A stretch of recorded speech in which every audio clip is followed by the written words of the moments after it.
So hello everyone. তো চলে আসলাম আবারও একটা নতুন ভিডিওতে। প্রায় রাত 11টা বাজে।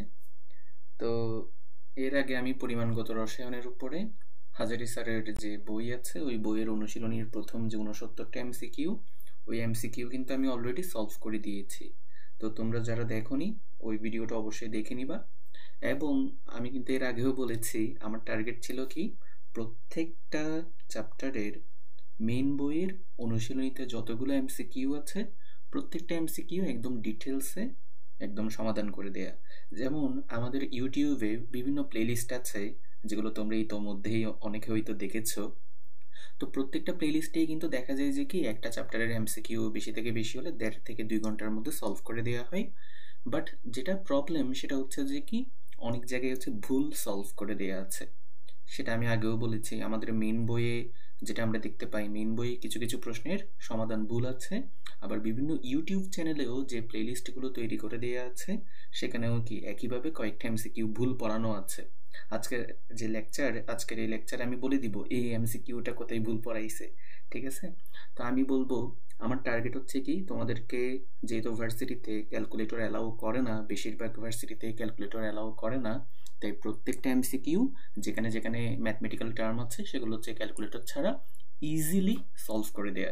এবং আমি এর আগেও বলেছি প্রত্যেকটা এমসিকিউ একদম ইন ডিটেলড আলোচনা করব। দ্যাট মিনস প্রত্যেকটা এমসিকিউতে এটা কেন হয়েছে, ওইটা কেন হয় নাই, ওই রিলেটেড কনসেপ্টটা আমি নিয়ে আসবো, যেটা আমি প্রথম ভিডিওতে করেছি। তো তোমাদের কাছে একটাই রিকোয়েস্ট থাকবে, রিকোয়েস্ট হচ্ছে যে দুইটা কাজ করবা।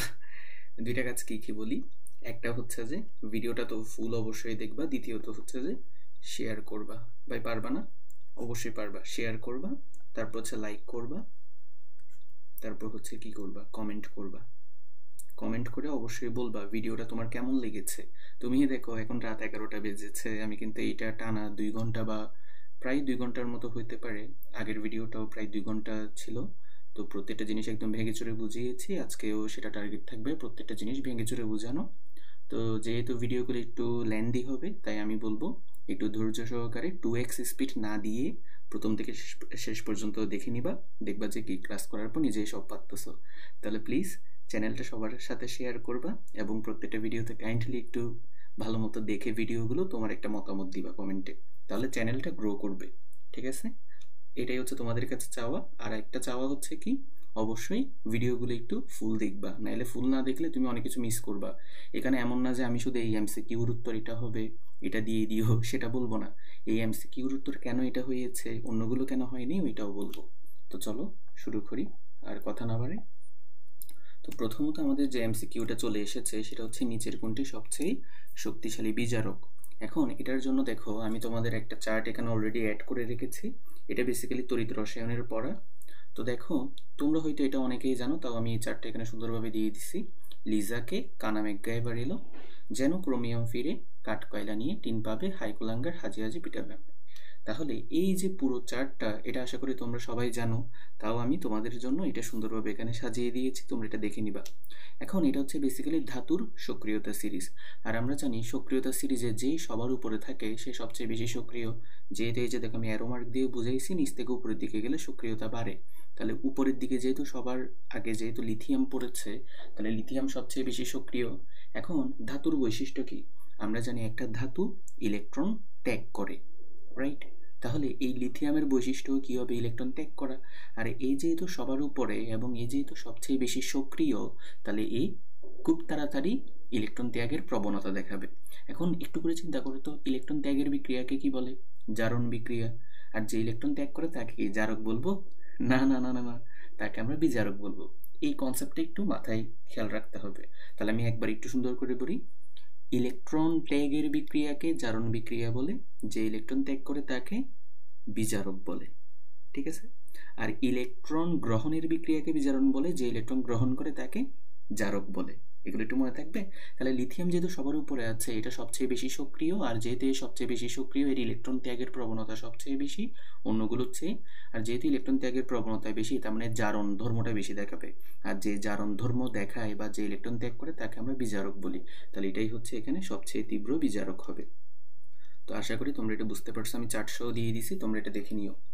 বিক্রিয়াকালে পটাশিয়াম ডাইক্রোমেট কয়টি ইলেকট্রন গ্রহণ করে? এটা কিন্তু আমরা এর আগের ক্লাসেও দেখছিলাম, তাও আমি এখানের মধ্যে দেখাচ্ছি সুন্দর করে, প্রত্যেকটা জিনিস একদম ভেঙে চুরে বোঝাবো। 71 নাম্বার দেখো তো, তোমার এই যে পটাশিয়াম ডাইক্রোমেট আছে, আচ্ছা তুমি প্রথমত চিন্তা করো Ca2Cr2O7। তো পটাশিয়াম ডাইক্রোমেটে এই যে কেন্দ্রীয় পরমাণু ক্রোমিয়াম, এটা জারণ সংখ্যা কি হবে? আমি তোমাদেরকে গত ক্লাসে একটা টেকনিক শিখাইছিলাম, লাস্টেরটা থেকে আগেরটা মাইনাস করবা, যেটা বিয়োগফল পাবা সেটার সাথে লাস্টেরটা যোগ করবা। তাহলে 7 থেকে 2 বিয়োগ করো 5, 7 5 যোগ করো 12, মাঝখানে আছে 2টা, 12কে 2 দিয়ে ভাগ করো 6। তাহলে পটাশিয়াম ডাইক্রোমেটে ক্রোমিয়ামের জারণ সংখ্যা হচ্ছে 6। তো বিক্রিয়াকালে যেটা হয়, এই যে ক্রোমিয়াম 6+ আছে, আমি এটা একটু এদিকে দেখাই 1 মিনিট। বিক্রিয়াকালে যেটা হয়, এই যে ক্রোমিয়াম 6+ আছে, এটা মূলত পরিণত হয় কোথায়? ক্রোমিয়াম 3+এ। ঠিক আছে, এটা পরিণত হয় ক্রোমিয়াম 3+এ। বুঝাতে পারছি? অর্থাৎ তুমি যদি বিক্রিয়া ঘটাও তাহলে দেখবা যে কি এই ক্রোমিয়াম 6+টা পরিণত হচ্ছে কোথায়? তোমার ক্রোমিয়াম 3+এ। ঠিক আছে, এখন তুমি চিন্তা করো পটাশিয়াম ডাইক্রোমেট যোগে তোমার ক্রোমিয়াম আছে কয়টা? 2টা। আচ্ছা ওইটা পরে বলি, আগে চিন্তা করো ক্রোমিয়াম 6+ থেকে তুমি যে ক্রোমিয়াম 3+ পাচ্ছ, এখানে দেখো আগে ছিল 6+, এখন হয়ে গেছে 3+। তার মানে আগে 6টা ইলেকট্রন কম ছিল, এখন 3টে ইলেকট্রন কি আছে? কম আছে। তার মানে সে আর 3টে ইলেকট্রনকে গ্রহণ করে নিছে, তাই বলে তো তার 3টে ইলেকট্রনের অভাব চলে গেছে। তাহলে সে এখানে 3টে ইলেকট্রন গ্রহণ করেছে। এখন চিন্তা করো ক্রোমিয়াম আছে কয়টা? 2টা। তাহলে 2টা Cr6+, তাহলে 2টা Cr6+, 2টা এই যে দেখো 2টা, দেখো 2 কেন হবে এখানে? এই যে দেখো তোমার প্রথমত একটা Cr6+ 3টে ইলেকট্রন গ্রহণ করছে, এখন যেহেতু 2টা চলে আসছে তাহলে 2 দিয়ে গুণ হবে, তাহলে এখানে একটা 2 হবে। তাহলে এখানে মোট ইলেকট্রন কয়টা আসতেছে? 6টা। রাইট? আশা করি ভাই আমি বুঝাতে পারছি। আর একটু করে একটু বলি, খেয়াল করো, জাস্ট কিছুই না, পটাশিয়াম ডাইক্রোমেট যোগে ক্রোমিয়ামের জারণ সংখ্যা +6, আর বিক্রিয়ার সময় যেটা হয় ক্রোমিয়াম 6+ যেটা আছে, এই ক্রোমিয়াম 6+ ক্রোমিয়াম 3+এ পরিণত হয়। তাহলে ক্রোমিয়াম 6+ থেকে যেহেতু ক্রোমিয়াম 3+ হচ্ছে, তার মানে আগে ছিল 6টে ইলেকট্রন কম, এখন হচ্ছে 3টে ইলেকট্রন কম। তার মানে 3টে ইলেকট্রন সে গ্রহণ করছে, তার মানে এই যে +3 ইলেকট্রন, তার মানে 3টে ইলেকট্রন এখানে কি হয়েছে? গ্রহণ হয়েছে। এখন চিন্তা করো এই যে ক্রোমিয়াম 6+ থেকে যে ক্রোমিয়াম 3+ হচ্ছে, তোমার পটাশিয়াম ডাইক্রোমেট যোগে ক্রোমিয়াম আছে কয়টা? 2টা। তাহলে 2টা ক্রোমিয়াম 6+ আয়ন, একটা ক্রোমিয়াম 6+ আয়ন তোমার ইলেকট্রন গ্রহণ করে 3টা, তাহলে 2টা কি 3 দ্বিগুণে 6টা হবে, আর 6টা গ্রহণ করেই 2টা ক্রোমিয়াম 3+এ পরিণত হবে। তার মানে এখানে আমাদের অ্যান্সার হবে কোনটা? এখানে আমাদের অ্যান্সার হবে 6। ঠিক আছে, আশা করি বুঝাতে পারছি। 72 নাম্বারটি একটু করে দেখো, যেটা আমি এখানে দেখাই। লক্ষ্য করো 72 নাম্বারে যদি দেখি IO3-, আচ্ছা দেখো এই পুরো বিক্রিয়াতে বলেছে কোনটির জারণ ঘটেছে, আর আমরা জানি জারণ মানে হচ্ছে কি ইলেকট্রন ত্যাগ হবে। জারণ মানে কি? জারণ মানে হচ্ছে ইলেকট্রন ত্যাগ হবে। তাহলে খেয়াল করো তো, তোমার এই যে আয়োডাইড আয়ন আছে, এখানে দেখো এটা কিন্তু I-, তার মানে এখানে কিন্তু -1 আছে। রাইট? এখানে আয়োডিন হচ্ছে 0। কেন 0? কারণ আমরা জানি নিরপেক্ষ পরমাণু বা মুক্ত মৌলের জারণ সংখ্যা 0 হয়। এখানে আয়োডিনের সাথে অন্য কোনো টাইপের মৌল কিন্তু যুক্ত নাই, তাহলে এটা হচ্ছে নিরপেক্ষ অবস্থায় আছে, তাহলে এটা জারণ সংখ্যা 0। তুমি এবার লক্ষ্য করো -1 থেকে 0 হয়েছে। খেয়াল করো তো -1 থেকে 0 কিভাবে হতে পারে? একটা ইলেকট্রন ত্যাগের মাধ্যমে।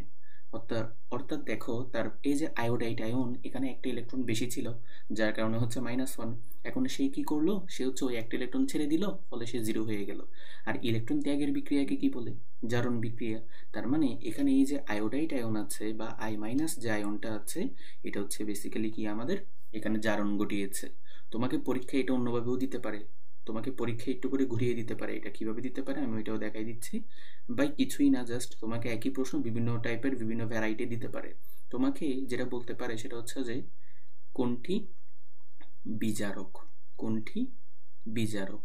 তো ভাই দেখো বিজারক বলা যে কথা, কোনটির জারণ ঘটেছে সেটা বলাও তো একই কথা, কারণ আমরা জানি জারণ মানে ইলেকট্রন ত্যাগ, আর ইলেকট্রন ত্যাগ করে কে? বিজারক। তাহলে এখানে এই যে আয়োডাইড মাইনাস যেটা আছে বা আয়োডাইড আয়ন যেটা আছে, সেটা কি তোমার বিজারক হিসেবে ভূমিকা পালন করতেছে, কারণ সে ইলেকট্রন ত্যাগ করেছে। ওকে, আচ্ছা এটা আমাদের গেল। এরপরে একটু করে লক্ষ্য করি, সেটা আমরা একটু করে দেখি।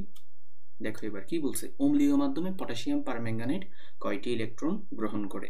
আচ্ছা একটা অম্লীয় মাধ্যমে আর একটা হচ্ছে ক্ষারীয় মাধ্যমে, দুইটাই আমি দেখাই দিচ্ছি। প্রথমত হচ্ছে দেখো 73 নাম্বারটা, তাহলে খেয়াল করো 73 নাম্বারের বেলায় যদি একটু লক্ষ্য করি, তোমার প্রথমত একটু করে চিন্তা করো তো KMnO4, এই যে পটাশিয়াম পারম্যাঙ্গানেট যে যৌগটা আছে, এখানে ম্যাঙ্গানিজ কত? +7। এখন বলবা যে ভাই কেমনে? খেয়াল করো 4 থেকে 1 বিয়োগ করো 3, 4 আর 3 যোগ করে 7, তাহলে ম্যাঙ্গানিজ হচ্ছে +7।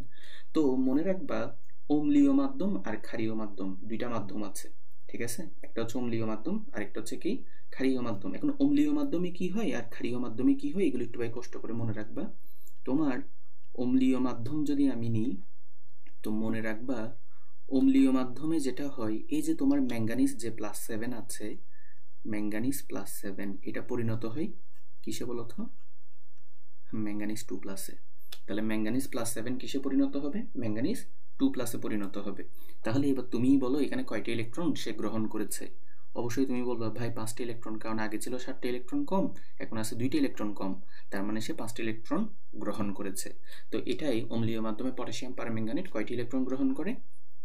5টি ইলেকট্রন। জাস্ট মনে রাখবা অম্লীয় মাধ্যমে পটাশিয়াম পারম্যাঙ্গানেট কি করবে বলো তো? অম্লীয় মাধ্যমে পটাশিয়াম পারম্যাঙ্গানেট কিসে পরিণত হবে? ম্যাঙ্গানিজ 2+এ। তাহলে ম্যাঙ্গানিজ +7 থেকে যদি ম্যাঙ্গানিজ 2+ হয়, তার মানে তোমার 5টি ইলেকট্রন সে গ্রহণ করে। আরেকটা আসে, সেটা হচ্ছে আমাদের ক্ষারীয় মাধ্যম, ওইটা আমি দেখাই দিচ্ছি, দুইটাই ইম্পর্টেন্ট আমাদের জন্য। তো ক্ষারীয় মাধ্যম যেটা আছে সেটা আমি 1 মিনিট একটু দাঁড়াও, এটাকে আমি সরাই দিই, এটা এখানে লাগবে না। ওকে, তাহলে দেখো আমাদের যে 74 নাম্বারটা, ভাই আরেকটা কথা বলি, আমি একটু ধীরে ধীরে পড়াচ্ছি এই কারণেই যাতে তোমাদের মাথায় গেঁথে যায়, দ্বিতীয়বার যেন আর ভিডিওটা দেখতে না হয় বা অন্য কোনো প্লেলিস্টে যেন যেতে না হয়। এই ভিডিওটাই দেখবা, এখানেই শেষ, এরপরে জাস্ট রিভিশন দিবা, আর কোথাও দেখতে হবে না। তাহলে দেখো ক্ষারীয় মাধ্যমে কি হবে, তো তুমি মনে রাখবা তোমার যে ক্ষারীয় মাধ্যম, তোমার যদি আগে তো তুমি অম্লীয় মাধ্যম নিয়েছিলে, এখন যদি তুমি ক্ষারীয় মাধ্যম নাও, তাহলে ক্ষারীয় মাধ্যমে কি হবে? খেয়াল করো পটাশিয়াম পারম্যাঙ্গানেটে তোমার কি আছে? ম্যাঙ্গানিজ +7 আছে, রাইট? এখন মনে রাখবা ক্ষারীয় মাধ্যমে যেটা হয়, এই যে তোমার ম্যাঙ্গানিজ +7 এটা মূলত পরিণত হয় কিসে? ম্যাঙ্গানিজ ডাইঅক্সাইডে, MnO2। তাহলে এটা কিসে পরিণত হয়? ম্যাঙ্গানিজ ডাইঅক্সাইডে। এবার খেয়াল করো তো ম্যাঙ্গানিজ ডাইঅক্সাইডে তোমার অক্সিজেন কত? -2 না? একটা অক্সিজেন হচ্ছে -2, তাহলে দুইটা অক্সিজেন কি হবে? -4।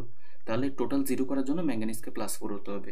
তার মানে চিন্তা করো অম্লীয় মাধ্যমে কি হচ্ছিল? ম্যাঙ্গানিজ +7 ম্যাঙ্গানিজ 2+এ পরিণত হচ্ছে, সেক্ষেত্রে 5টি ইলেকট্রন সে গ্রহণ করেছে। কিন্তু ক্ষারীয় মাধ্যমে কি হচ্ছে? ম্যাঙ্গানিজ +7 ম্যাঙ্গানিজ 4+এ পরিণত হচ্ছে, তার মানে বুঝেই গেছে এখানে 3টে ইলেকট্রন গ্রহণ হচ্ছে। +7 মানে 7টি ইলেকট্রন কম ছিল, +4 মানে 4টি ইলেকট্রন কম আছে, তার মানে সে 3টি ইলেকট্রন গ্রহণ করে ফেলেছে, রাইট? বুঝাতে পেরেছি? তাহলে আমি বলতে পারি ক্ষারীয় মাধ্যমে সে কয়টি ইলেকট্রন গ্রহণ করে? তাহলে আমি এখান থেকে বলতে পারি তাহলে আমি বলতে পারি ক্ষারীয় মাধ্যমে সে 3টি ইলেকট্রন কি করে? গ্রহণ করে। তাহলে আমাদের খুব সুন্দরভাবে 1 2 3 4 5 5টা MCQ সলভ করা হয়ে গিয়েছে, ঠিক আছে? আচ্ছা, এরপরে দেখি আমরা, তাহলে খেয়াল করো 75 নম্বরে কি বলছে একটু করে লক্ষ্য করি। খেয়াল করো বলছে যে নিচের, এই যে দেখো এই বিক্রিয়াতে কোনটি জারিত হয়েছে, তাহলে চলো আগে এটা দেখি আমরা। তো বললো যে কোনটা জারিত হয়েছে, তাহলে 75 নাম্বারটা আমি এইখানে একটু করে লিখাই, SnCl2 প্লাস 2HgCl2, দেন হচ্ছে বিক্রিয়া করে তোমার উৎপন্ন করতেছে এটা। 1 মিনিট একটু দাঁড়াও, এটা একটু সরাই। ওকে, একটু তারপর হচ্ছে তোমার তৈরি করতেছে কি 2HgCl। এখন চলো এখানের মধ্যে আমরা একটু করে দেখি কি কি ঘটনা হচ্ছে। এখন প্রথমত তুমি ভাই একটা জিনিস লক্ষ্য করো, ক্লোরিন কত? আমরা জানি হ্যালোজেনের যে জারণ সংখ্যা সেগুলো হয় কি, হ্যালোজেনের জারণ সংখ্যা হচ্ছে -1, তাহলে ক্লোরিন একটা ক্লোরিন হচ্ছে -1, দুইটা ক্লোরিন -2, তাহলে 3কে অবশ্যই +2 হইতে হবে টোটাল 0 করার জন্য। এখানে একটা ক্লোরিন -1, তাহলে দুইটা ক্লোরিন -2, এটা +2 হবে। আর একটা কথা বলে রাখি, এই যে মূল সংখ্যা আছে, এগুলোকে হিসাব করবা না, এগুলোকে জারণ সংখ্যা বের করার সময় ক্যালকুলেট করবা না, ঠিক আছে? এবার দেখো এখানে ক্লোরিন আছে, দেখো একটা ক্লোরিনের জারণ মান হচ্ছে -1, তাহলে 4টার জন্য -4, এটাকে +4 হতে হবে। আমরা সবসময় একটার জন্য চিন্তা করি, ক্লোরিন হচ্ছে এখানে -1, তাহলে এটা হবে +1। এবার তুমি দেখো ঘটনা কি ঘটছে এখানে, আমি বিভিন্ন কালি দিয়ে দেখাচ্ছি যাতে তোমাদেরও ভালো লাগে আর জিনিসটা একটু সুন্দরও দেখাই, তাহলে সুন্দর দেখালে তো আরো বেশি মাথায় ঢুকবে। একবার এই যে দেখো এখানে একটু করে লক্ষ্য করো, তোমার এখানে একটা ঘটনা ঘটছে, ঘটনাটা হচ্ছে যে এরকম, দেখো তো ক্লোরিন ছিল এখানে -1, এখানে হয়ে গেল তোমার কি -1, তাহলে এখানেও -1, তোমার এখানেও -1, তাহলে এটা কি কোনো কিছু কি চেঞ্জ হলো? এখানে কিন্তু কোনো কিছু চেঞ্জ হয়নি, রাইট? এখানে কোনো কিছু চেঞ্জ হয়নি। তাহলে এখানে যেহেতু কোনো কিছু চেঞ্জ হয়নি, এটা নিয়ে তো আমার আলোচনা করার কোনো দরকার নেই। আলোচনা করব কি, এই যে এটা নিয়ে খেয়াল করো, তোমার এই যে এটা একটু করে লক্ষ্য করো, 3 ছিল এখানে 2 প্লাস, 3 এখানে হয়ে গেল 4 প্লাস। এখন 2 প্লাস থেকে 4 প্লাস হয়ে গেছে, তার মানে জারণ মান বেড়ে গেছে। জারণ মান কখন বাড়ে? যখন জারণ বিক্রিয়া হয়। জারণের ফলেই তো তোমার জারণ মান বাড়বে। তার মানে আগে ছিল 2 প্লাস, এখন হয়েছে 4 প্লাস, তার মানে সে আরও এক্সট্রা 2টা ইলেকট্রন ছেড়ে দিছে। আগে তো 2টা ইলেকট্রন কম ছিলই, সে আরও 2টা ছেড়ে দিছে, তার মানে এখানে হয়েছে জারণ। আর আমরা জানি জারণ কে ঘটায়, মানে কে ইলেকট্রন ছেড়ে দেয়? বিজারক। তার মানে বিজারক হচ্ছে যেহেতু আমাদের ইলেকট্রন ছেড়ে দেয়, তার মানে আমি এখান থেকে কয়টা কথা লিখবো এখন একটু ভালো মতো বুঝো। এখানে যে টিন আছে, টিন 2 প্লাস, এটা হচ্ছে যে আমাদের কি, এটা হচ্ছে আমাদের বিজারক। যেহেতু সে ইলেকট্রন ছেড়ে দিছে, তার মানে সে হচ্ছে বিজারক। যে ইলেকট্রন ত্যাগ করে তাকে আমরা বিজারক বলি। এখন একটা জিনিস লক্ষ্য করো, বিজারকের একটা ধর্ম আছে। ধর্ম কি? বিজারক অন্যকে বিজারিত করে নিজে জারিত হয়। বিজারক অন্যকে বিজারিত করে নিজে জারিত হয়। তোমাকে যদি লক্ষ্য করো তাহলে দেখবা প্রশ্নটাও করছে সেরকম, কোনটি জারিত হয়েছে? তো যেটা বিজারক সেটাই তো তোমার জারিত হবে। এখানে বিজারক কে? Tin 2 plus. তাহলে টিন এটা যেহেতু বিজারক, তাহলে সে অন্যকে বিজারিত করে নিজে জারিত হবে। তাহলে এটাই আমাদের কি হবে? অ্যান্সার হবে। দেখো নিচের কোনটি জারণ বিজারণ বিক্রিয়া? 76 নাম্বারটা। আচ্ছা, জারণ বিজারণ বিক্রিয়া মানে সেখানে জারণও ঘটবে বিজারণও ঘটবে, তার মানে জারণ সংখ্যা ও বিজারণ সংখ্যার চেঞ্জ হবে, রাইট? আচ্ছা চলো, এটা আমি হচ্ছে একটু সুন্দরভাবে দেখাই। এটা এখানে এনে দিই, এবার হচ্ছে এটা এখানে দেখাই। তাহলে চলো 76 নাম্বারে সুন্দর করে একটু দেখাই দিই। খেয়াল করো, প্রথমত তোমাকে যে বিক্রিয়াটা দিলাম একটু সুন্দরভাবে দেখাচ্ছি এখানে, সময় নিয়ে একটু ভালো মতো বুঝো। ক্যালসিয়াম কার্বনেট থেকে তোমার ক্যালসিয়াম অক্সাইড হচ্ছে আর কার্বন ডাইঅক্সাইড হচ্ছে। আশা করি এগুলোর নাম তুমি জানো। ক্যালসিয়াম কার্বনেটকে বলা হয়, এটা আমি গত ক্লাসে পড়াইছিলাম, মার্বেল পাথর বা চুনা পাথর।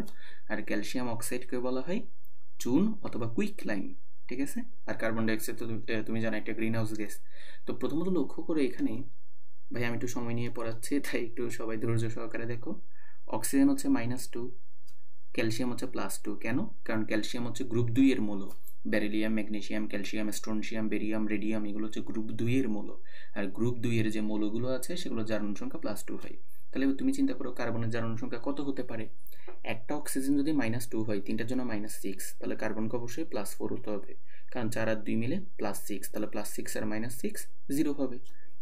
Oxygen -2, calcium +2, oxygen -2, carbon +4। একটা জিনিস লক্ষ্য করো তো, এখানে জারণ বিজারণ হইছে? হয়নি। তোমার ক্যালসিয়াম আছে 2 প্লাস, এখানেও ক্যালসিয়াম আছে 2 প্লাস।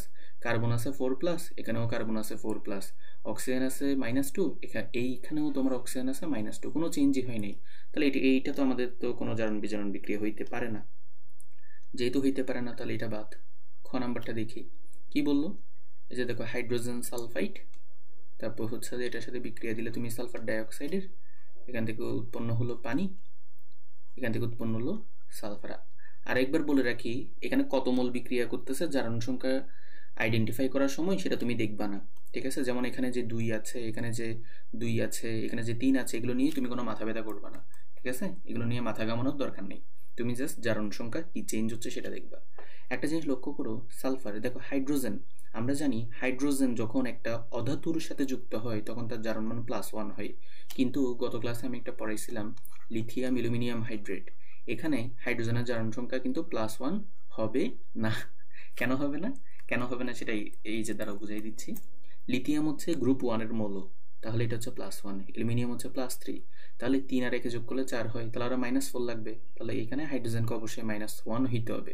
একটা হাইড্রোজেন যদি -1 হয়, 4টার জন্য -4, তাহলে -4 + 4 মিলে কি হবে? 0 হবে। তার মানে হাইড্রোজেন যখন তোমার একটা ধাতুর সাথে যুক্ত হবে তখন তার জারণ মান হবে -1, কিন্তু যখন সে অধাতুর সাথে যুক্ত হবে তখন হবে +1। এখানে সালফার হচ্ছে একটা অধাতু, তাহলে হাইড্রোজেন হচ্ছে +1, তাহলে +2 দুইটার জন্য, তাহলে এখানে -2। অক্সিজেন -2 একটার জন্য, দুইটার জন্য -4, এটা +4। অক্সিজেন -2, এখানে হচ্ছে +1 হবে। সালফার হচ্ছে নিরপেক্ষ বা মুক্ত মৌল, তাহলে হচ্ছে 0 হবে, রাইট? আশা করি ভাই বুঝাতে পারছি। এইবার এই জায়গায় একটা ঘটনা ঘটছে।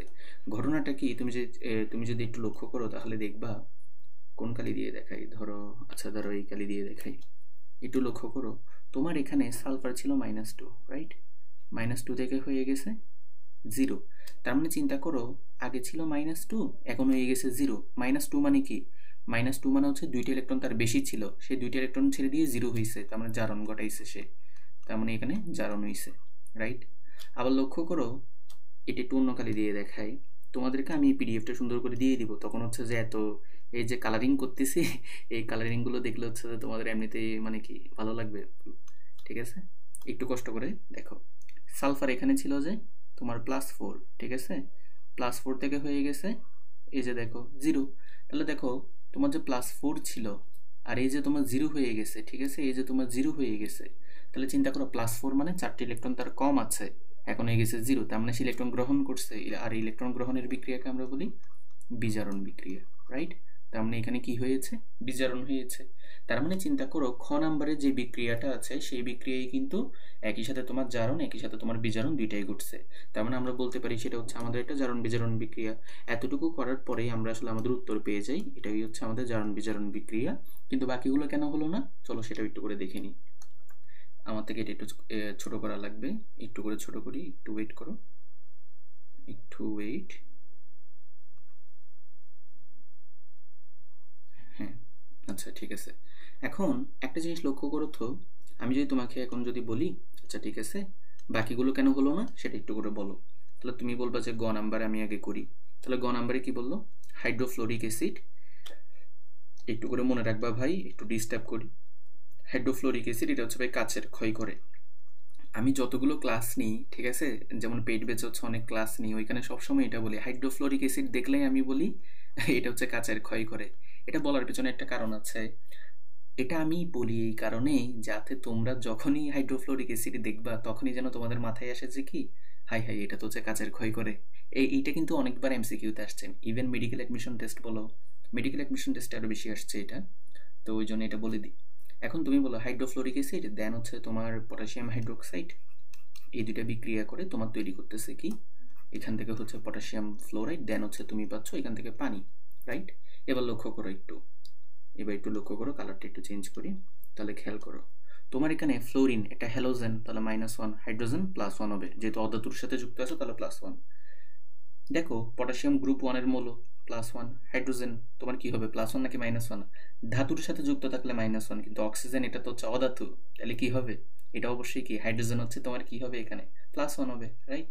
তাহলে অক্সিজেন -2 হইতে হবে, +1 +1 +2 +2 -2 0, এটা +1 দেন হচ্ছে এটা -1, অক্সিজেন একটার জন্য -2, এখানে একটাই আছে আর এটা হচ্ছে +1 হবে। এবার লক্ষ্য করে এখানে কি কোনো কিছু চেঞ্জ হয়েছে, একটু করে বলো তো, কোনো কিছু কি চেঞ্জ হয়েছে? তোমার হাইড্রোজেন ছিল +1, এখানেও হাইড্রোজেন আছে +1, তোমার পটাশিয়াম ছিল +1, এখানেও পটাশিয়াম আছে +1, ফ্লোরিন ছিল -1, এখানেও ফ্লোরিন আছে -1, অক্সিজেন আছে -2, এখানেও অক্সিজেন আছে -2, কোনো কিছু চেঞ্জ হয়নি। তার মানে এটা কি আমাদের জারণ বিজারণ বিক্রিয়া হবে? উত্তর হচ্ছে না, এটা আমাদের জারণ বিজারণ বিক্রিয়া হতে পারে না, ঠিক আছে? এটা আমাদের জারণ বিজারণ বিক্রিয়া কি হতে পারে? উত্তর হচ্ছে কি না, এটা আমাদের জারণ বিজারণ বিক্রিয়া হতে পারে না, ঠিক আছে? তাহলে এটাকে আমি একটু ছোট করি, একটু ছোট করি, হ্যাঁ আচ্ছা দাঁড়াও একটু ওয়েট করি আমরা, হ্যাঁ ঠিক আছে। তাহলে এটা আমাদের কি জারণ বিজারণ বিক্রিয়া হতে পারে না, ঠিক আছে? আচ্ছা ঘ নাম্বারটা একটু করে দেখি, বা একটু সময় নিয়ে করাচ্ছি, একটু ধৈর্য সহকারে দেখো। ঘ নাম্বারটা আমি দাঁড়াও 1 মিনিট, ঘ নাম্বারটা হচ্ছে আমি এখানে করাই, ঠিক আছে? ঘ নাম্বারটা আমি এই জায়গায় করাচ্ছি। দেখো কি বললো, তোমার সোডিয়াম ক্লোরাইড আছে, দেন হচ্ছে তোমার সিলভার নাইট্রেট আছে, তো তুমি কি করলে এদের মধ্যে বিক্রিয়া ঘটালা, কি পেলা এখান থেকে? সিলভার ক্লোরাইড পেলা, দেন হচ্ছে সোডিয়াম নাইট্রেট পেলা, রাইট? এখন এবার একটু এখানে জারণ সংখ্যাগুলো বের করি।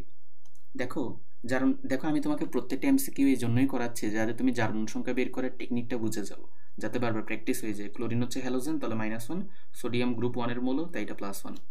নাইট্রেট এটা পুরোটা একটা ইউনিট, তুমি চিন্তা করো, নাইট্রেট হচ্ছে নাইট্রেট আয়ন, তাহলে NO3-, তাহলে এটা -1, সিলভার +1। ক্লোরিন হচ্ছে -1, সিলভার হচ্ছে +1, নাইট্রেট হচ্ছে -1, সোডিয়াম হচ্ছে +1। দেখেই বোঝা যাচ্ছে এখানে কিন্তু কোনো চেঞ্জ হয়নি, সোডিয়াম হচ্ছে তোমার +1 এখানে, সোডিয়াম এখানেও +1, সিলভার এখানে +1, সিলভার এখানে +1, ক্লোরিন হচ্ছে -1, এখানেও ক্লোরিন হচ্ছে -1, নাইট্রেট হচ্ছে -1, এখানেও নাইট্রেট হচ্ছে -1। তার মানে এটা তো আমাদের জারণ বিজারণ বিক্রিয়া হইতে পারে না, তার মানে আমাদের খ নাম্বারটাই হবে, যেটা আমরা আগে দেখছি আর কি।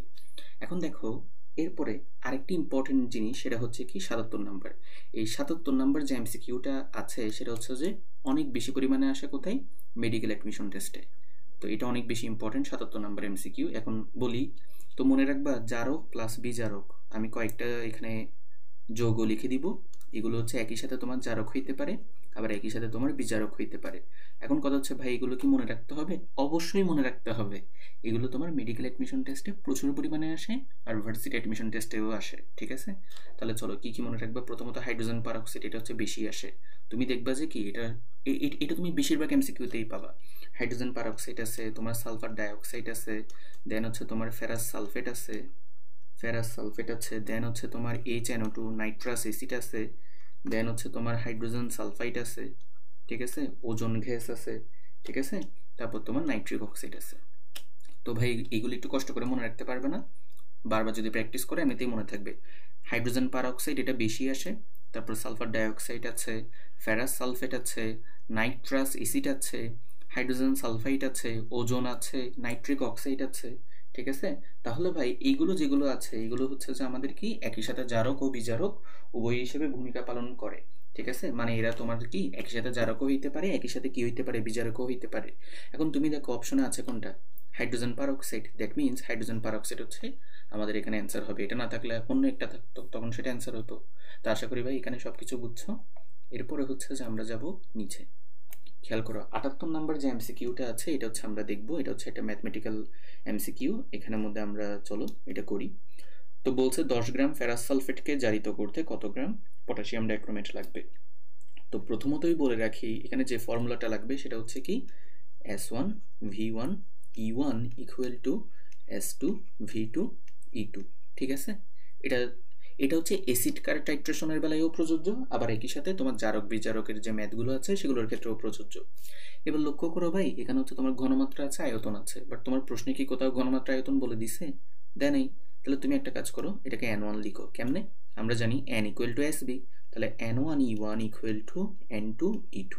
এবার এটাকে একটু ভাগাও, আমরা জানি N equal to W by M, তাহলে আমরা বলতে পারি W1 E1 divided by M1 equal to W2 E2 divided by M2। এখন আমাকে বের করতে বলছে কি পটাশিয়াম ডাইক্রোমেট কত গ্রাম লাগবে, তার মানে আমাকে W2 বের করতে বলছে। দিছে কি আমাকে দিছে W1। তাহলে আমি এটাকে এভাবে লিখতে পারি না, দেখো তো W2 ইকুয়াল টু কী হবে বলো তো।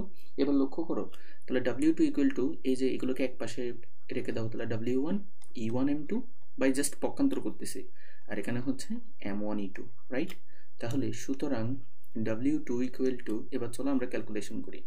W1 মানে হচ্ছে কি তোমার প্রথমত যেটা আছে যেটা হচ্ছে ফেরাস সালফেট, সেটা হচ্ছে কত 10 গ্রাম দিছো।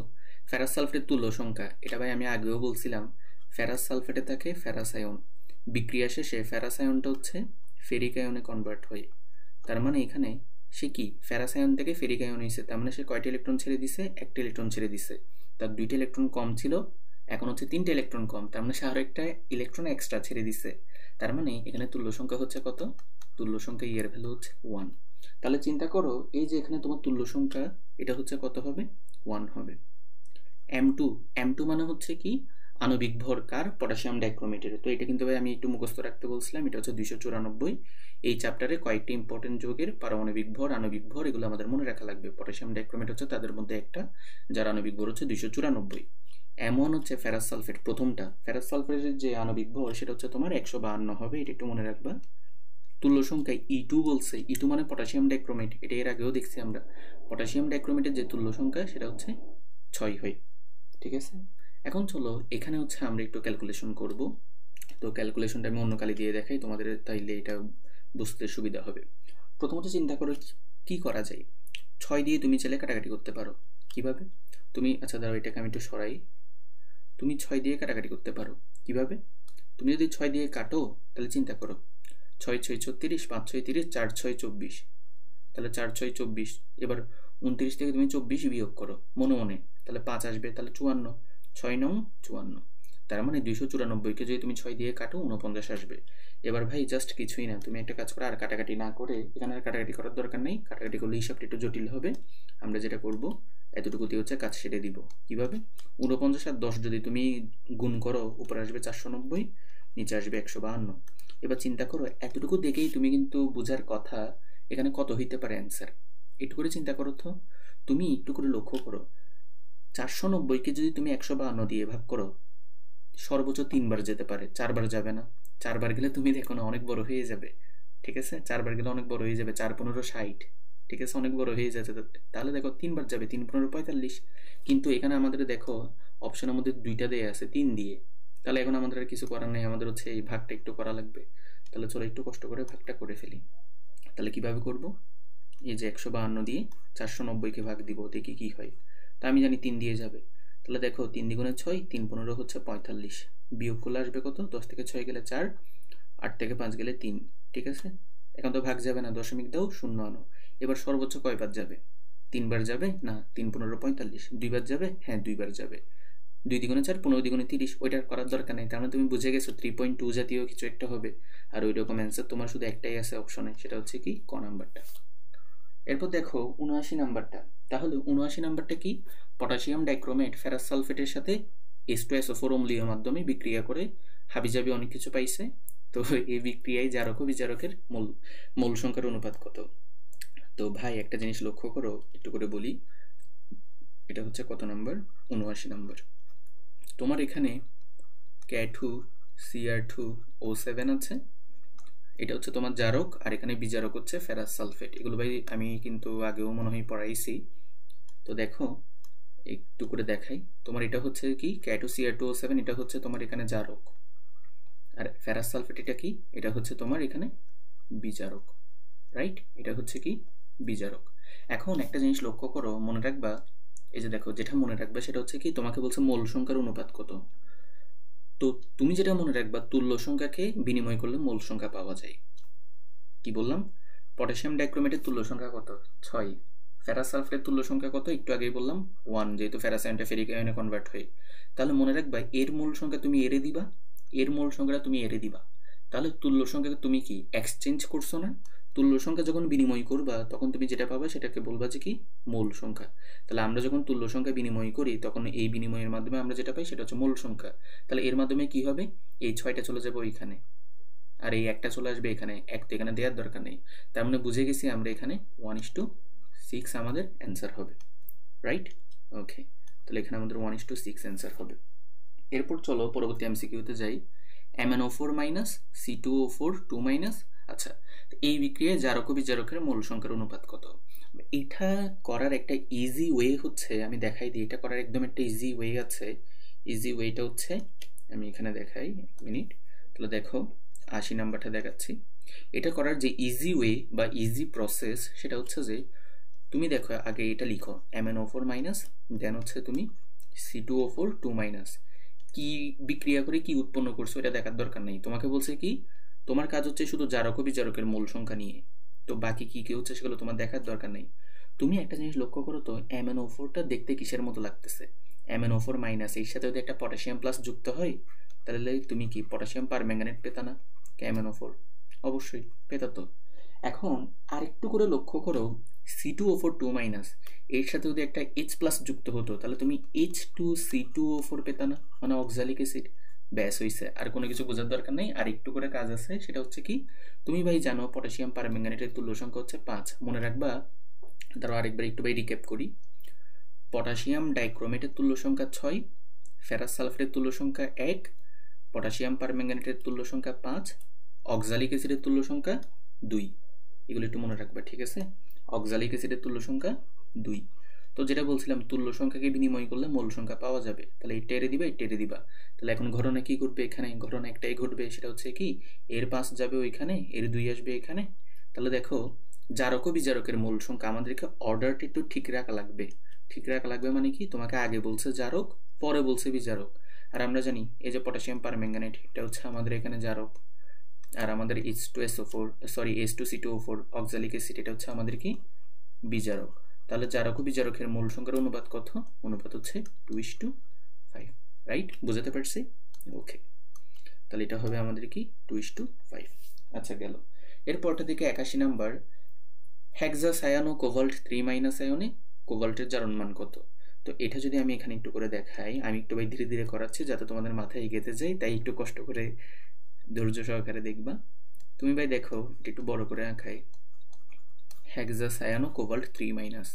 খেয়াল করো ভাই, তুমি কিন্তু জানো সায়ানাইট হচ্ছে একটা লিগ্যান্ড, তাহলে এটা হচ্ছে -1, তাহলে আছে কয়টা, 6টা, তাহলে -6, এটাকে অবশ্যই +3 হইতে হবে, কারণ -6 আর +3 মিলে তোমার আসবে কত, -3, যেটা হচ্ছে যে এটা।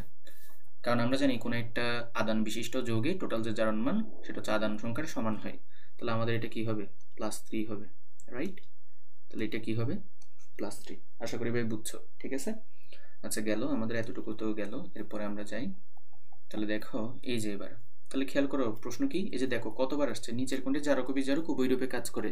তো আমরা এর আগেও পড়ছিলাম, এই যে তোমার কি হাইড্রোজেন পারঅক্সাইড আছে, ফেরাস সালফেট আছে, সালফার ডাইঅক্সাইড আছে, নাইট্রিক অক্সাইড আছে, ওজোন আছে, নাইট্রাস অ্যাসিড আছে।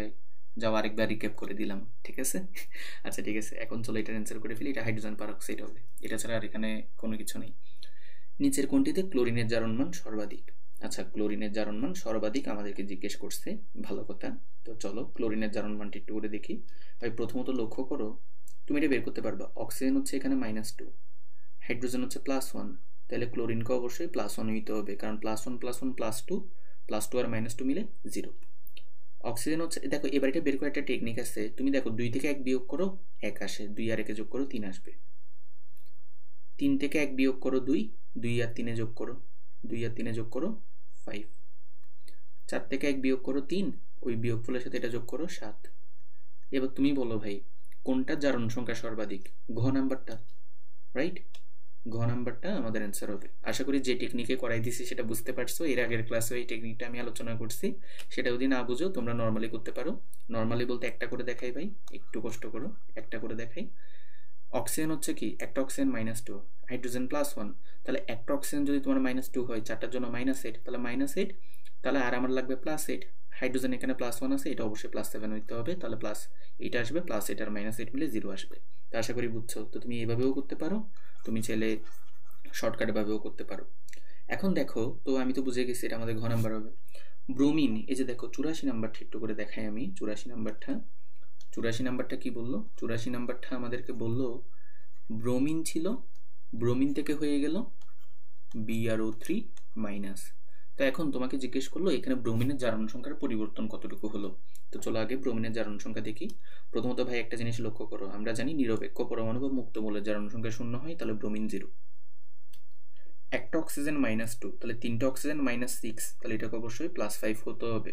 কেমনে, তুমি যদি একটা ব্রোমিন +5 ধরো, এখানে যদি -6 আসে, টোটাল মিলে -1, যেটা কিনা এটার সমান।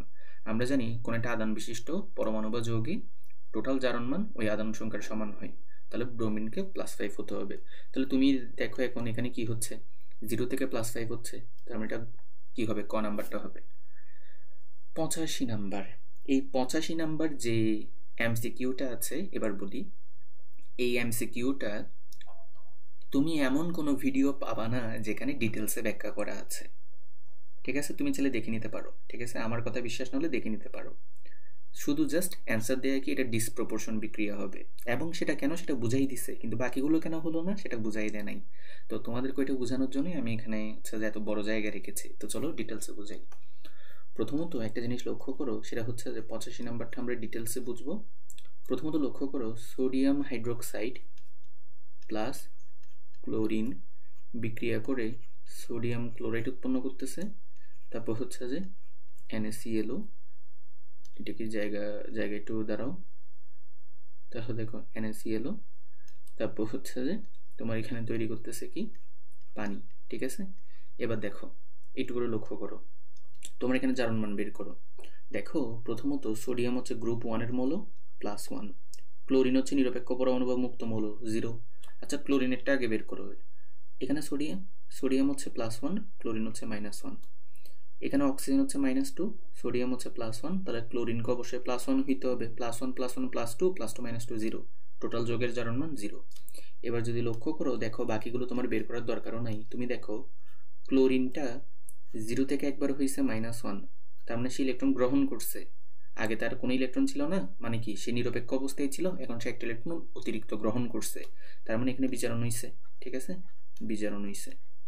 আবার লক্ষ্য করো এই যে তোমার ক্লোরিনটা, এই ক্লোরিনটা কিসে পরিণত হয়েছে? তোমার +1 পরিণত হয়েছে। তার মানে কি ছিল 0 হয়ে গেছে +1, তার মানে একটা ইলেকট্রন সে ত্যাগ করছে, তার মানে জারণ হয়েছে। তার মানে দেখো এই ধরনের যে বিক্রিয়া, অর্থাৎ যখন তুমি দেখবা কোনো একটা বিক্রিয়ায় যদি একই পরমাণুতে তুমি যদি দেখো যে কি একই পরমাণুর কি জারণ হইছে, আবার একই পরমাণুর মধ্যে হচ্ছে তুমি দেখো যে বিজারণ ঘটছে, ঠিক আছে। অর্থাৎ দেখো এখানে যে এই যে তোমার যে ক্লোরিন আছে, এই ক্লোরিনের কিছু পরমাণু তোমার কি জারণ ঘটিয়ে +1 হয়ে গেল, আবার কিছু পরমাণু বিজারণ ঘটিয়ে -1 হয়ে গেল। তাহলে দেখো কিছু পরমাণু তোমার জারণ ঘটিয়ে +1 হলো, কিছু পরমাণু তোমার বিজারণ ঘটিয়ে -1 হলো। তো এই যে দেখো দুই রকমের বৈশিষ্ট্য দেখাচ্ছে না? 0 ছিল, 0 থেকে একবার হচ্ছে +1 জারণ ঘটিয়ে, 0 ছিল, 0 থেকে -1 হচ্ছে বিজারণ ঘটিয়ে। তো এই যে দুই রকমের যে বৈশিষ্ট্য দেখায়, এই জন্য একে কি বলে? একে বলে অসামঞ্জস্য বিক্রিয়া। একে আমরা কি বলি? অসামঞ্জস্য বিক্রিয়া, অসামঞ্জস্য বা অসামঞ্জস্যতা বিক্রিয়া। এই তুমি এখানে তাও দিতে পারো, ওকে। অথবা এটার আরেকটা নাম হচ্ছে কি ডিসপ্রপোর্শন রিঅ্যাকশন। তাহলে এটা কি আমাদের অ্যান্সার হবে গ নাম্বারটা। এখন কাহিনী হচ্ছে যে বাকিগুলো কেন হলো না। তো প্রথমত তোমাকে আমি সংযোজন বিক্রিয়া নিয়ে কয়েকটা কথা বলি। তো চলো এটা হচ্ছে একটু ডিটেলসে আমরা আলোচনা করব। তো প্রথমত সংযোজন। তো মনে রাখবা সংযোজন বিক্রিয়া হচ্ছে যে সেই সকল বিক্রিয়া যে বিক্রিয়ায় একাধিক বিক্রিয়ক মিলে শুধুমাত্র একটা উৎপাদ হবে, মানে একটি মাত্র উৎপাদক হবে, ঠিক আছে। অর্থাৎ সংযোজন বিক্রিয়া হচ্ছে সেই সকল বিক্রিয়া যে বিক্রিয়ায় একাধিক বিক্রিয়ক থাকবে, তারা বিক্রিয়া করে একটা মাত্র উৎপাদ করবে। যেমন আমি তোমাকে একটা উদাহরণ দিয়ে বোঝাই, তাহলে তোমার মাথায় এটা আরো বেশি ঢুকবে। নাইট্রোজেন আর হাইড্রোজেন, আমরা তো এই বিক্রিয়াটা সবাই জানি, বিক্রিয়া করে অ্যামোনিয়া তৈরি করে হ্যাবারবস পদ্ধতিতে। তো তুমি এবার চাইলে সমতাকরণ করতে পারো, তোমার ইচ্ছা 2 দাও, তাহলে এখানে 3 দাও। খেয়াল করো তো তোমার এখানে বিক্রিয়ক ছিল দুইটা, একটা নাইট্রোজেন আর একটা হাইড্রোজেন, কিন্তু উৎপাদ তৈরি হলো কি শুধুমাত্র একটা। এখানে আবার ভাই মোল সংখ্যা দেখে বলিও না যে এখানে দুইটা হলো। দেখো একটা উৎপাদ তৈরি হবে মানে হচ্ছে যে শুধু এক রকমের প্রোডাক্ট আমি পাবো। দেখো এখানে শুধু আমি অ্যামোনিয়াই পাইছি, 2 মোল পাইছি, সমস্যা নেই, বাট অ্যামোনিয়া পাইছি, অ্যামোনিয়া ছাড়া কোন রকমের উৎপাদ পাইছি? এই জায়গায় লক্ষ্য করো তুমি সোডিয়াম হাইড্রোক্সাইডের সাথে ক্লোরিনের বিক্রিয়া দিচ্ছ, একবার পাচ্ছ সোডিয়াম ক্লোরাইড, আরেকবার পাচ্ছ সোডিয়াম ক্লোরেট, আরেকবার পাচ্ছ তুমি পানি। তো তিনটা 3 রকমের না, কিন্তু এই জায়গাতে তুমি এক রকমেরই পাচ্ছ। তো এই ধরনের বিক্রিয়াকে বলে সংযোজন বিক্রিয়া। তার মানে এখানে যেহেতু তুমি ভিন্ন ভিন্ন রকমের উৎপাদ পাচ্ছ, তাহলে তো এটা তো সংযোজন বিক্রিয়া হবে না। এবার আসি আরেকটা জিনিস, সেটা হচ্ছে যে কি দেখো সংযোজন বিক্রিয়া আরো এক রকমের হইতে পারে। কিরকম? তোমাকে যদি আমি একটা উদাহরণ দিই, ধরো এটা কালিটা একটু চেঞ্জ করি। সংযোজন বিক্রিয়া হচ্ছে যে আরো একরকম হইতে পারে। এটা কেমনে হবে ধরো একটু ডিটেলসে বোঝাচ্ছি তোমাদেরকে। ফেরাস ক্লোরাইডের সাথে তুমি হচ্ছে ক্লোরিনের বিক্রিয়া দিবা, ঠিক আছে। লিখা বাজে হইছে, 1 মিনিট একটু দাঁড়াও। তুমি হচ্ছে যে ফেরাস ক্লোরাইডের সাথে ক্লোরিনের বিক্রিয়া দিবা, তাহলে এই বিক্রিয়াতে কি উৎপন্ন হবে? Ferric chloride. তো এখন তুমি চাইলে সমতাকরণ করতেই পারো, তুমি এখানে একটা 2 দাও, এখানে একটা 2 দাও, তাহলে সমতাকরণ হয়ে গেল। এবার লক্ষ্য করো এখানেও সেম ঘটনা, তোমার কি হয়েছে দুইটা ভিন্ন, এই যে দেখো দুইটা কি তোমার বিক্রিয়ক, মানে একাধিক বিক্রিয়ক তুমি নিয়েছো কিন্তু উৎপাদক পাইছো শুধু এক রকমের বা একটা। ফেরিক ক্লোরাইড উৎপন্ন হয়েছে, 2 মোল উৎপন্ন হয়েছে, সমস্যা নেই, বাট শুধু এক রকমের উৎপাদক তুমি পাইছো, এটাকে বলে সংযোজন। এবার আসি সংশ্লেষণ মানে কি? তো মনে রাখবা সংযোজন আর সংশ্লেষণ দুইটাই আসলে সেম, তবে একটু পার্থক্য আছে। সংশ্লেষণ মানে হচ্ছে যে এখানেও তোমার একটা উৎপাদ তৈরি হবে কিন্তু একাধিক মৌলিক পদার্থ মিলে, একাধিক মৌলিক পদার্থ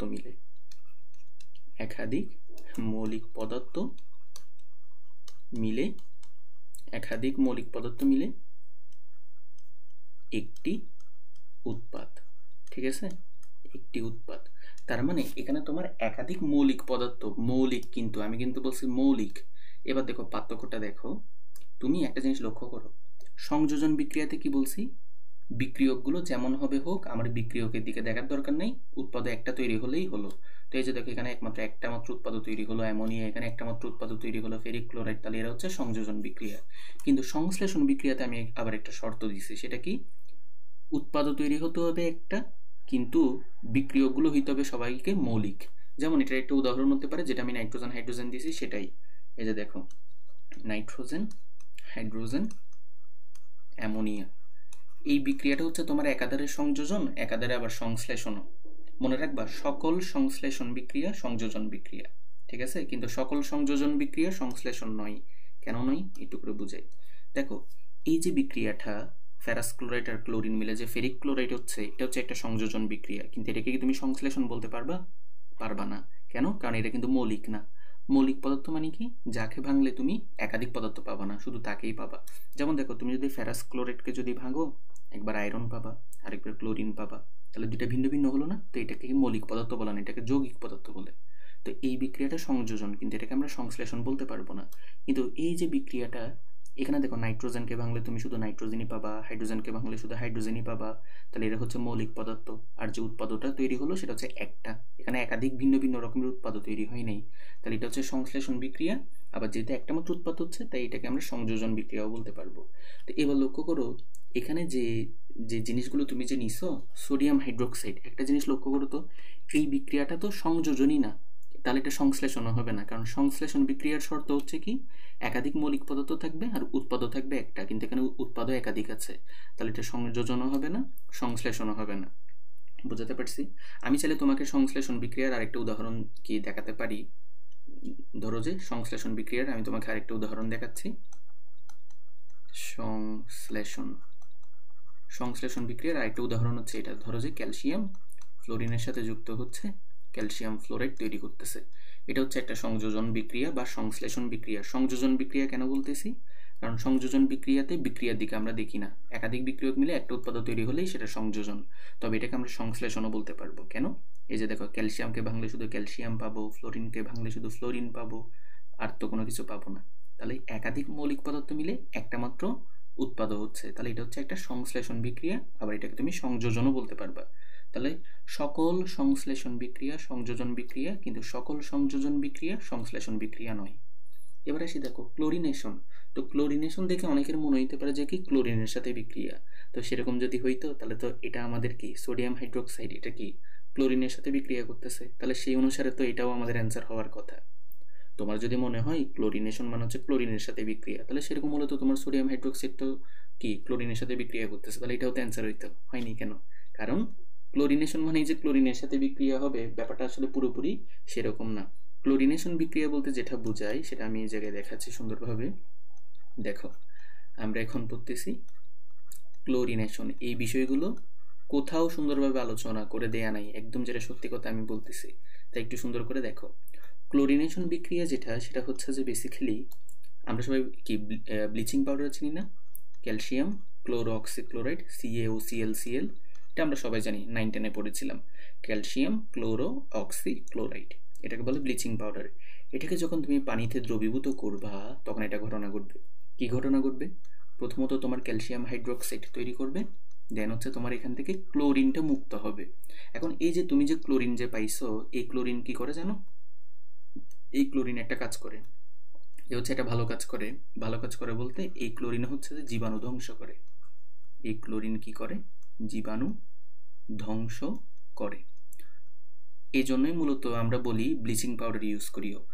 অর্থাৎ ব্লিচিং পাউডার ইউজ করলে কি হয়? জীবাণু ধ্বংস হয়। কেন ধ্বংস হয়? এই ক্লোরিনের কারণে। এই পুরো প্রসেসটাকে বলে ক্লোরিনেশন। এখন তুমি চিন্তা করো, আমাদেরকে যে বিক্রিয়াটা দিছে সেটা কি কোনো ক্লোরিনেশন বিক্রিয়া? ক্লোরিনেশন বিক্রিয়ায় ক্লোরিনকে আমরা উৎপন্ন করি, আর এখানে ক্লোরিনটা সরাসরি ব্যবহার করা হয়ে গেছে, তো এইটা তো ক্লোরিনেশন বিক্রিয়া না। এই জন্য বাকি তিনটা হয়নি। তো আশা করি এগুলো বুঝতে পারছি। আচ্ছা, এরপরে যাই। 86 নাম্বার। আচ্ছা, খেয়াল করো, 86 নাম্বারে আমাদেরকে কি বললো? নিচের কোনটি বিজারক? তো এটি একটু করে মনে রাখবা। বিজারক হচ্ছে যে বেসিক্যালি আমাদের কি, এই যে মিথানোয়িক অ্যাসিডটা, ঠিক আছে? এটা একটু মনে রাখবা। মিথানোয়িক অ্যাসিড, অথবা এটার আরেকটা নাম আছে, এটাকে বলে যে ফর্মিক অ্যাসিড, ঠিক আছে? মিথানোয়িক অ্যাসিড বা ফর্মিক অ্যাসিড, আর এটার সংকেতটা কি? HCOH। তাহলে মিথানোয়িক অ্যাসিড বা ফর্মিক অ্যাসিড যার সংকেত হচ্ছে HCOH, এটা হচ্ছে একটা বিজারক। এটা একটু মনে রাখবা, ঠিক আছে? কারণ এটা হচ্ছে তোমার কি করতে পারে জানো?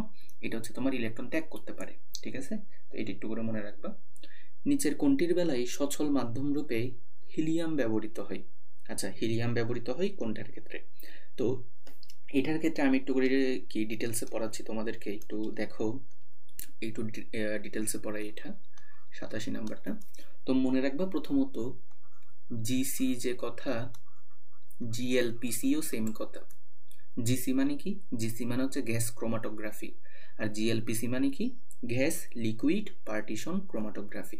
আরেকবার একটু করে বলি, জিসি মানে গ্যাস ক্রোমাটোগ্রাফি, জিএলপিসি মানে gas liquid partition chromatography. GC যে কথা, জিএলপিসিও সেম কথা। এখানে কয়েকটা জিনিস আমরা একটু মনে রাখবো। তো মনে রাখবা ক্রোমাটোগ্রাফি বললেই যে দুইটা জিনিস চলে আসে, সেই দুটো হচ্ছে, একটা হচ্ছে স্থির মাধ্যম আর একটা হচ্ছে সচল মাধ্যম। ঠিক আছে? তো দেখো তাহলে একটা হচ্ছে আমাদের স্থির মাধ্যম, একটা হচ্ছে আমাদের স্থির মাধ্যম, আর একটা হচ্ছে আমাদের সচল মাধ্যম। এই দুইটা জিনিস আমাদের একটু মনে রাখা লাগবে, পরীক্ষাতে এগুলো প্রশ্ন আসে। তো আমাদের যে স্থির মাধ্যম আছে, স্থির মাধ্যমে আমরা দেখতে পাই তরল পদার্থ ব্যবহার করা হয়। তাহলে গ্যাস ক্রোমাটোগ্রাফি বা গ্যাস লিকুইড পার্টিশন ক্রোমাটোগ্রাফিতে স্থির মাধ্যম হিসেবে তরল পদার্থ ব্যবহার করা হয়, আর সচল মাধ্যম হিসেবে হিলিয়াম বা নাইট্রোজেন ব্যবহার করা হয়। নিষ্ক্রিয়, নিষ্ক্রিয়। এখন বলবো যে ভাই নিষ্ক্রিয় কেন? কারণ তুমি চিন্তা করো, তুমি যদি নিষ্ক্রিয় মাধ্যম ব্যবহার না করো, তোমার যদি এটা যদি সক্রিয় হয়, তোমার যদি এগুলো যদি সক্রিয় হয় তাহলে কি করবে? এরা হচ্ছে তোমার বিক্রিয়া ঘটাবে, আর বিক্রিয়া ঘটাই তোমার কি বিস্ফোরণ ঘটাইতে পারে। তো বিস্ফোরণ ঘটালে তো আর এটা তো আমার তো আর কোনো সুবিধা নেই। এজন্য আমরা কি করি, সচল মাধ্যম হিসেবে নিষ্ক্রিয় হিলিয়াম আর নিষ্ক্রিয় নাইট্রোজেন ইউজ করি। তাহলে আমাকে প্রশ্ন করলো নিচের কোনটির বেলায় সচল মাধ্যম রূপে হিলিয়াম ব্যবহৃত হয়? তাহলে কি হবে? জিসি অথবা জিএলপিসি। তো এখানে কোনটা আছে? জিএলপিসি আছে, তাহলে সেটাই হবে। তাহলে আমাদের কোনটা হবে বলো তো? জিএলপিসি। আবার তাড়াহুড়ো করে আবার এটা অ্যান্সার দিও না, এটা কিন্তু সিসি। ঠিক আছে? এটা কিন্তু অ্যান্সার হবে না। আচ্ছা দেখো, মোলার শোষণ সহক এর একক কোনটি? আচ্ছা, মোলার শোষণ সহক এটা হচ্ছে আমাদের বিয়ার ল্যাম্বার্টের সূত্র। তো এটি একটু করে আমরা দেখি। তো দেখো বিয়ার, আচ্ছা এটা কত নাম্বার ছিল? 89 নাম্বার। নাম্বারগুলো একটু দিয়ে দিই। তাহলে দেখো 89 নাম্বার একটু দেখো। প্রথমত বলে রাখি, পরীক্ষাতে প্রশ্ন আসতে পারে বিয়ার ল্যাম্বার্ট সূত্র আমরা কখন ইউজ করি। তো বিয়ার ল্যাম্বার্ট সূত্র আমরা কখন ইউজ করি সেটা আমি আগে বলবো না, আমি আগে সূত্র দেখাবো। সূত্র দেখানোর পর তুমি নিজেই বুঝে যাবে বিয়ার ল্যাম্বার্ট সূত্র আমরা কেন ইউজ করি। তো প্রথমত মনে রাখবা বিয়ার ল্যাম্বার্ট যে সূত্রটা আছে সেটা হচ্ছে যে এ ইকুয়াল টু অ্যাপসাইলন সিএল। এখানে কোনটা কি এগুলো আমাদের জানা থাকতে হবে, এগুলো আমাদের জানতে হবে। এই যে দেখো এ যেটা আছে, এই এটাকে কি বলে এটা আমাদের জানতে হবে। এটাকে বলে বিশোধন মাত্রা। এটাকে কি বলে? এটাকে বলে বিশোধন মাত্রা। ভাই অলরেডি ভাই দেখো 11টা থেকে 12টা, 1 ঘন্টা হয়ে গেল। তো একটু কষ্ট করো, শেষ হয়ে যাবে, আর একটা ঘন্টা একটু ওয়েট করো। তাহলে একে বলবো আমরা কি? বিশোধন মাত্রা। এবং মনে রাখবা এই বিশোধন মাত্রা হচ্ছে যে এককহীন। বিশোধন মাত্রা হচ্ছে এককহীন, মানে এটার কোনো একক নাই। এটা একটু করে আমরা মনে রাখবো। কেন একক নাই সেটা হচ্ছে, তুমি সূত্রটা যদি দেখো তাহলে এমনিতেই বুঝবা। দেখো অ্যাপসাইলন, এখন আসি অ্যাপসাইলন জিনিসটা কি। তো দেখো এই যে তোমার অ্যাপসাইলন আছে, এটাকে বলবো যে আমরা মোলার শোষণ সহক। তাহলে এটাকে আমরা কি বলবো? মোলার শোষণ সহক। এগুলো একটু ভাই কষ্ট করে মনে রাখা লাগবে, পরীক্ষাতে আসবে, যেমন আমি দেখাবো একটু পরেই। তাহলে দেখো এটা হচ্ছে মোলার শোষণ সহক। সি এটাকে বলে কনসেন্ট্রেশন বা ঘনমাত্রা। ঠিক আছে? এল এটা কি? এল হচ্ছে যে সেলের দৈর্ঘ্য। সেল মানে হচ্ছে কোষ আর কি। ঠিক আছে? সেলের দৈর্ঘ্য, তবে এটা হচ্ছে সেন্টিমিটার এককে। এটা কোন এককে? সেন্টিমিটার এককে। ভাই আমি আরেকবার একটু করে রিক্যাপ করে দিই। আমরা পড়তেছি বিয়ার ল্যাম্বার্টের সূত্র। বিয়ার ল্যাম্বার্টের সূত্র হচ্ছে এ ইকুয়াল টু অ্যাপসাইলন সিএল। এ হচ্ছে বিশোধন মাত্রা, যেটার কোনো একক থাকে না, যেহেতু এটা একটা বিশোধন মাত্রা। ঠিক আছে? এটা একটা কনস্ট্যান্ট বা তুমি বলতে পারো একটা ধ্রুবক, একটা ভ্যালু, তাহলে এটার কোনো একক থাকবে না। অ্যাপসাইলন হচ্ছে মোলার শোষণ সহক। ঠিক আছে? আচ্ছা দেখো এই পুরোটা কিন্তু একই। ঠিক আছে? এই যে মোলার শোষণ সহক। সি হচ্ছে কনসেন্ট্রেশন বা ঘনমাত্রা, এল হচ্ছে কি? সেলের দৈর্ঘ্য, যেটা হচ্ছে সেন্টিমিটার এককে হয়। এখন আমাদেরকে বলছে মোলার শোষণ সহকের একক কি হবে, মানে এই অ্যাপসাইলনের একক বের করতে। তো চলো আমরা বের করি। সূত্র যেহেতু জানছি, একক কি বের করতে সমস্যা আছে? সমস্যা নেই। আমরা বলতে পারি epsilon equal to A by cl. এটার কি কোনো একক আছে? এটার কোনো একক নেই। ঘনমাত্রার একক আমরা জানি মোল পার লিটার, এটা হচ্ছে যে আমরা জানি সেন্টিমিটার। তাহলে এবার বলো একক কি আসবে? পার লিটারটা উপরে গেলে লিটার হবে, মোলটা উপরে গেলে পার মোল, সেন্টিমিটারটা উপরে গেলে পার সেন্টিমিটার। তাহলে লিটার পার মোল পার সেন্টিমিটার। তাহলে প্রত্যেকটা জিনিস আমরা বুঝে বুঝে পড়বো, অযথা মুখস্থ করতে যাবে না, সূত্র মনে রাখবে, এমনিতে বের করতে পারবে। তাহলে কোনটা হবে? লিটার পার মোল পার সেন্টিমিটার। ওকে। বিয়ার ল্যাম্বার্ট সূত্রে কোন মোলার দ্রবণের দেখো বিয়ার ল্যাম্বার্ট সূত্র, আচ্ছা ও একটা জিনিস তো পড়াই নেই, ওটা একটু বলি। যেটা বলছিলাম, এতটুকু করার পর তুমি তো এখন তো বলতে পারবা বিয়ার ল্যাম্বার্ট সূত্র কেন ব্যবহার করা হয়, এটা ফাইন্ড আউট করার জন্য। বুঝতে পারছি? দাঁড়াও এটা সুন্দরভাবে লিখে দিই। তাহলে বিয়ার ল্যাম্বার্ট সূত্র আমরা কেন ব্যবহার করি? ঘনমাত্রা নির্ণয়ে, ঠিক আছে? ঘনমাত্রা নির্ণয়ে। তাহলে তোমাকে যদি পরীক্ষায় প্রশ্ন করে সত্য মিথ্যা টাইপের বিয়ার ল্যাম্বার্ট সূত্র কোনটির ক্ষেত্রে ব্যবহার করা হয়, তাহলে কি বলবা? বিয়ার ল্যাম্বার্ট সূত্র আমরা ব্যবহার করি দ্রবণের ঘনমাত্রা নির্ণয়ের জন্য। আর বিয়ার ল্যাম্বার্ট সূত্রে কোন মোলার দ্রবণের, মানে কোন মোলার দ্রবণটা আমাদের জন্য ভালো হবে বিয়ার ল্যাম্বার্ট সূত্রের জন্য, তো মনে রাখবা এইটা হচ্ছে যে আমাদের কি হবে 0.01। এটা একটু কষ্ট করে মনে রাখবা। বেসিক্যালি বিয়ার ল্যাম্বার্ট সূত্রের জন্য আমাদের যে দ্রবণ লাগে ওই দ্রবণের হচ্ছে যে ঘনমাত্রা হইতে হয় তোমার কি জানো, 0.001 থেকে 0.01, ঠিক আছে? তাহলে এই রেঞ্জের মধ্যে দেখো, তুমি যদি একটু করে দেখো এই রেঞ্জের মধ্যে কিন্তু এই যে 0.1 মোলার, 0.5 মোলার, 1 মোলার এগুলো কিন্তু পড়ে নাই, পড়ছে কোনটা 0.01 মোলার। তাহলে মনে রাখবা বিয়ার ল্যাম্বার্টের ক্ষেত্রে, মানে বিয়ার ল্যাম্বার্ট সূত্রটা অ্যাপ্লাইয়ের জন্য আমাদের মোলার ঘনমাত্রা হইতে হবে 0.001 থেকে 0.01 পর্যন্ত। এইচপিএলসি এর পূর্ণ নাম কি? এটা বইতে ভুল আছে, এটা হচ্ছে কি হবে তোমার বলো তো? খ নাম্বারটা হবে হাই পারফরমেন্স লিকুইড ক্রোমাটোগ্রাফি। বইয়ের অনুশীলনীতে এটা ক দেয়া, ঠিক আছে? এটা কিন্তু ক হবে না, এটা হবে কি খ নাম্বারটা। এটা মেন বইয়ের তোমার থিওরিতেই আছে। এইচপিএলসি মানে হচ্ছে কি high performance liquid chromatography, but অনুশীলনীতে এটার অ্যান্সার ভুল দেয়া। এইচপিএলসিতে এই যে দেখো, এইচপিএলসিতে তোমার সচল মাধ্যম হিসেবে কোনটি ব্যবহৃত হয়? তো এটা একটু ভাই কষ্ট করে মনে রাখবা, মিথানল প্লাস পানি। তাহলে এইচপিএলসি মানে হচ্ছে হাই পারফরমেন্স লিকুইড ক্রোমাটোগ্রাফি, এই ক্ষেত্রে আমরা মিথানল প্লাস পানি ব্যবহার করি, ঠিক আছে? অথবা এক্ষেত্রে আরেকটা মনে রাখবা, অথবা অথবা এক্ষেত্রে আরেকটা জিনিস ব্যবহার করা হইতে পারে, সেটা হচ্ছে কি এসিটো নাইট্রোল, ঠিক আছে?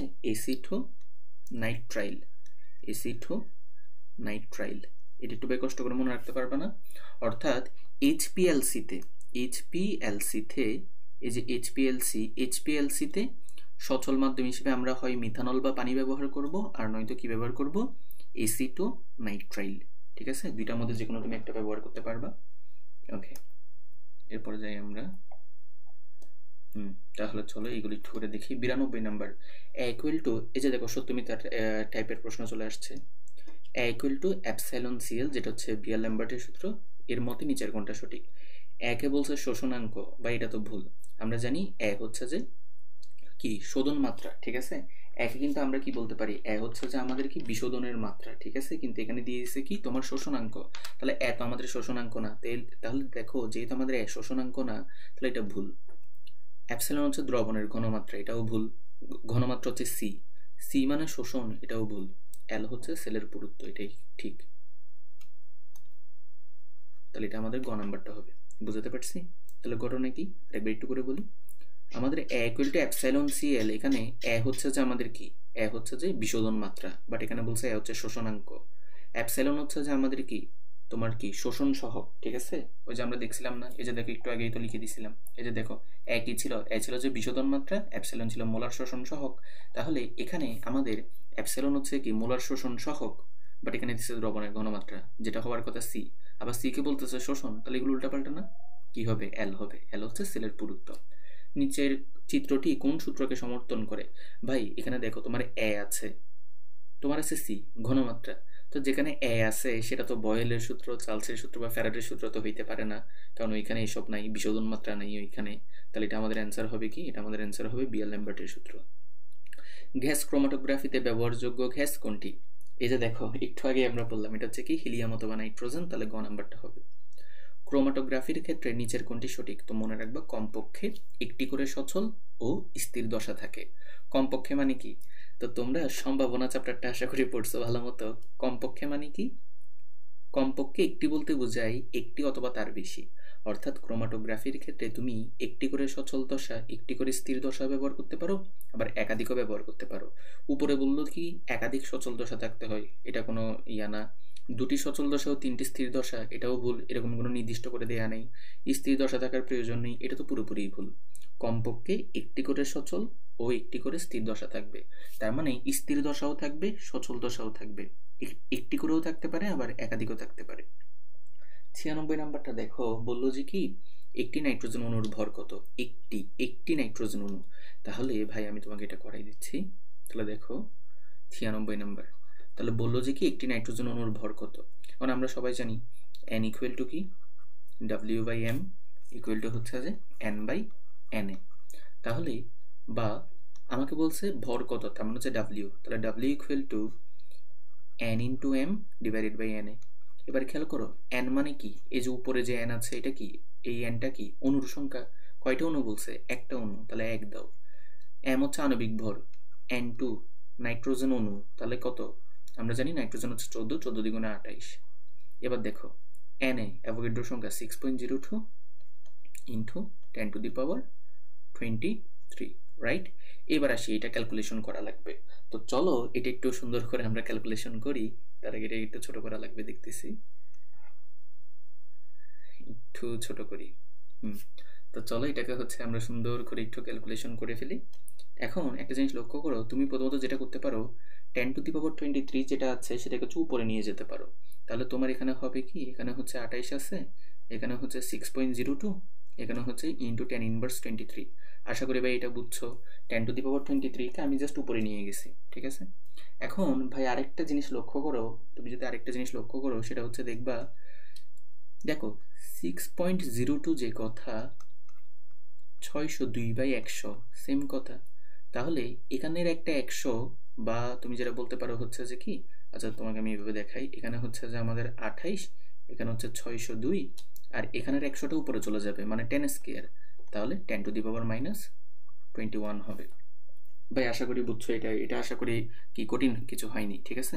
আচ্ছা ধরো এটা তো 21 হবে না, 23, 24, 25 হবে, 25 হবে।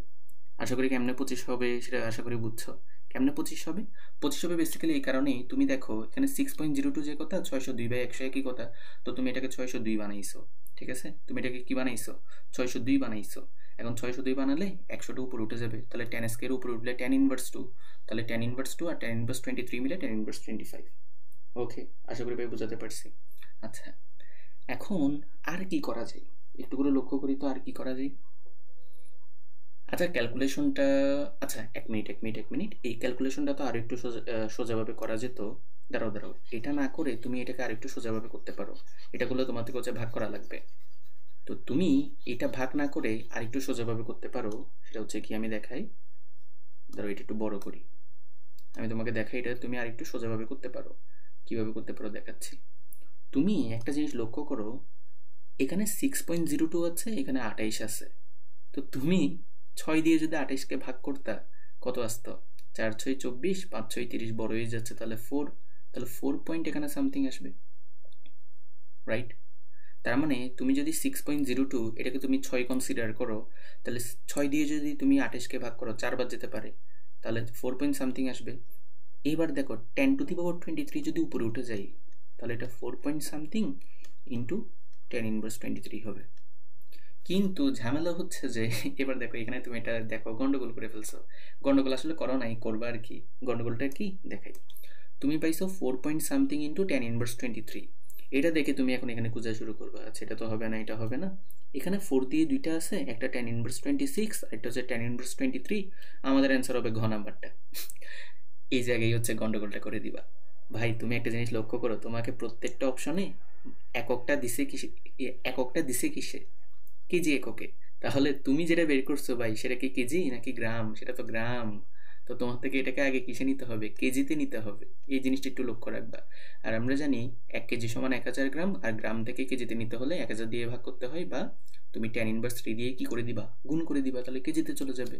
তো গুণ করো, তাহলে 4 পয়েন্ট সামথিং 10⁻23, 24, 25, 26, তাহলে আমাদের চলে আসলো। তার মানে আমরা বলতে পারি এটা হচ্ছে আমাদের কি ঘ নাম্বারটা হবে, সরি কি বলি, দাঁড়াও গ নাম্বারটা হবে, ঠিক আছে। তার মানে কি 4.65 ইন্টু 10⁻26 কেজি হবে। তাহলে খেয়াল রাখবা তোমাকে এককটা গ্রামে দিছে নাকি কেজিতে দিছে। 97 নম্বরটা একটু করে লক্ষ্য করো, তাহলে কি বলেছে 97 নাম্বারটা। তাহলে দেখো 97 নাম্বারটা 0.025, এরকম অঙ্ক তোমাদেরকে অনেকবার করাইছি। তো দেখো বললো যে কি পটাশিয়াম হাইড্রোক্সাইড দ্রবণে পটাশিয়াম হাইড্রোক্সাইডের ভর কত। এখন আমরা কিন্তু ভাই একটা সূত্র সবাই জানি, সেটা হচ্ছে যে কি W = এস এম ভি, যেখানে ভিটা হচ্ছে লিটারে, আরেকটা জানি W equal to S M V divide by 1000। যদি আমরা 1000 দিয়ে ভাগ করি তাহলে ভিটা হবে মিলিলিটার এককে, যদি আমরা 1000 দিয়ে ভাগ না করি ভিটা হবে লিটার এককে। তোমাকে দেখো ঘনমাত্রা দিচ্ছে কত, 0.025। ওকে, এম হচ্ছে আণবিক ভর, পটাশিয়াম হাইড্রোক্সাইডের আণবিক ভর একটু চিন্তা করো তো, পটাশিয়াম হচ্ছে 39, হাইড্রোজেন হচ্ছে 1, 39 আর 1 40, অক্সিজেন হচ্ছে 16, 40 আর 16 যোগ করো কত হয়, 56 না, 56 হয়, 56 বসাবো। এইবার ঝামেলা, অনেকে মনে করে যে এই প্রশ্নটা ভুল, আসলে কিন্তু ভুল না। তুমি এই জায়গায় দেখো তোমার আয়তন লাগতেছে, বাট এখানে কি আয়তন দিছে, আয়তন দেয় নাই।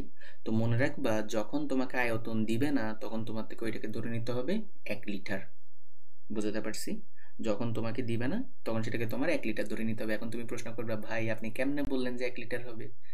আচ্ছা তুমি মোল পার লিটার কাকে বলো, প্রতি লিটার দ্রবণে যত মোল দ্রবীভূত থাকে, তার মানে তুমি সবসময় কনসিডার করতেছো কিসের ভিত্তিতে, প্রতি লিটারের ভিত্তিতে। তাহলে যেহেতু তোমাকে এখানে কোনো কিছু দেখা নাই, তার মানে তোমাকে ধরে নিতে হবে এখানে হচ্ছে লিটার বলছে, তার মানে 1 লিটার। এবার লক্ষ্য করো 0.025 কে তুমি 25/1000 লিখতে পারো অবশ্যই, যেহেতু 3টা শূন্য, মানে কি তোমার 3টা শূন্য দিতে হবে কেন, কারণ দেখো দশমিকের পরে তোমার কয় ডিজিট, 3 ডিজিট, তাহলে তোমার 1-এর পরে 3টা শূন্য ইন্টু 56। এবার দেখো 4 25 140 আসবে, ঠিক আছে। তাহলে এটা কি দেখে কি আন্দাজ করা যাচ্ছে? আচ্ছা দেখো এখানে আমি আর একটু কাজ করি, খেয়াল করো। তুমি একটা জিনিস লক্ষ্য করো, তুমি এটাকে দেখো 4 দিয়ে কাটো, 4 10 40, 4 14 56 ওইসে, এবার বুঝতেছো 1.4 গ্রাম হবে, ঠিক আছে। তাহলে এটা আমাদের কি হবে অ্যান্সার, 1.4 গ্রাম, ঠিক আছে। ওকে, এরপরটা কি বললো, প্রমাণ। দেখো প্রমাণ পটাশিয়াম পারম্যাঙ্গানেট দ্রবণের সাহায্যে আয়রন 2 মানে ফেরাস আয়নের পরিমাণ নির্ধারণে নির্দেশক হিসেবে কোনটি কাজ করে। তো আমরা জানি নির্দেশক হিসেবে বিভিন্ন রকমের আছে, মিথাইল অরেঞ্জ, মিথাইল রেড, ফেনলফথেলিন, তারপর থাইমল ব্লু, আর অনেক কিছু আছে। আবার এখানে দেখো পটাশিয়াম পারম্যাঙ্গানেট আছে, তো যেহেতু পটাশিয়াম পারম্যাঙ্গানেট আছে এইটাই অ্যান্সার হবে। কেন? তো মনে রাখবা পটাশিয়াম পারম্যাঙ্গানেট এটা কিন্তু তোমার কি নির্দেশক হিসেবেও ভূমিকা পালন করতে পারে। আমরা এর আগে দেখছিলাম পটাশিয়াম পারম্যাঙ্গানেট হচ্ছে একটা জারক পদার্থ, বাট মনে রাখবা পটাশিয়াম পারম্যাঙ্গানেট সে কিন্তু নিজেও কি বিক্রিয়া করার পাশাপাশি সে বর্ণ পরিবর্তন করতে পারে, মানে সে নির্দেশক হিসেবে ভূমিকা পালন করতে পারে। এরপর দেখুন 99 নম্বর এমসিকিউটা কি বললো, বললো যে 5 গ্রাম সোডিয়াম কার্বনেট গুঁড়া খেয়ে 100 গ্রাম দ্রাবকে দ্রবীভূত করে দ্রবণ তৈরি করা হলে ওই দ্রবণের ঘনমাত্রা কিভাবে প্রকাশ করা হয়, W/V, V/W, W/W, V/V percentage. তো এটা ভাই দেখেই বোঝা যাচ্ছে তুমি 100 গ্রাম দ্রাবকে 5 গ্রাম দ্রবণ নিছো, তার মানে দুইটাই হচ্ছে গ্রাম এককে, তার মানে এটা দেখেই বোঝা যাচ্ছে এটা হচ্ছে কি W/W হবে, ঠিক আছে, পার্সেন্টেজ W/W, অর্থাৎ তুমি কত গ্রামে কত গ্রাম নিছো সেটা বোঝাচ্ছে। আর আরেকটা কথা, এই যে দেখো পার্সেন্ট কেন হয়েছে, তুমি হচ্ছে যে 100 হিসাব করতেছো ওই জন্য। তো এটা আমাদের গেল। এবার হচ্ছে দেখো 100 নাম্বারটা, দেখো 100 নাম্বার যেটা আছে এটা হচ্ছে আমাদের একটু বুঝতে হবে। 100 নাম্বারটা আমরা একটু করে বুঝে বুঝে করবো। তো খেয়াল করো 100 নাম্বারটা আমি এই জায়গায় করাচ্ছি, একটু বুঝে বুঝে করবো আমরা। বললো যে কি জারক ও বিজারকের মোল সংখ্যা দিয়ে দিছি তোমাকে, আয়তনও বলে দিছি, ঘনমাত্রাও বলে দিছি, জারণ বিজারণ টাইট্রেশনের মূল সমীকরণটা কি। তা আমি কিন্তু বলছিলাম জারণ বিজারণ বললেই S1 V1 E1, তো ধরলাম যে এটা হচ্ছে যে আমাদের জারকের জন্য, ঠিক আছে। এটা ইকুয়াল টু হচ্ছে আমাদের S2 V2 E2, এটা হচ্ছে আমাদের বিজারকের জন্য, রাইট। তাহলে জারক আর বিজারক S1 V1 E1 equal to S2 V2 E2। এবার তুমি জাস্ট বসা বাজে কিভাবে, জারকের জন্য ঘনমাত্রা কত দিছে ওরা, দেখো প্রথমে জারক বলছে, পরে হচ্ছে বিজারক বলছে, তাহলে এটা হচ্ছে জারকের জন্য, এটা হচ্ছে বিজারকের জন্য, এটা হচ্ছে জারকের জন্য, এটা হচ্ছে বিজারকের জন্য। তাহলে দেখো তোমার জারকের যে ঘনমাত্রা সেটা হচ্ছে m0, বসাই দাও। জারকের আয়তন কত, V0, বসাই দাও।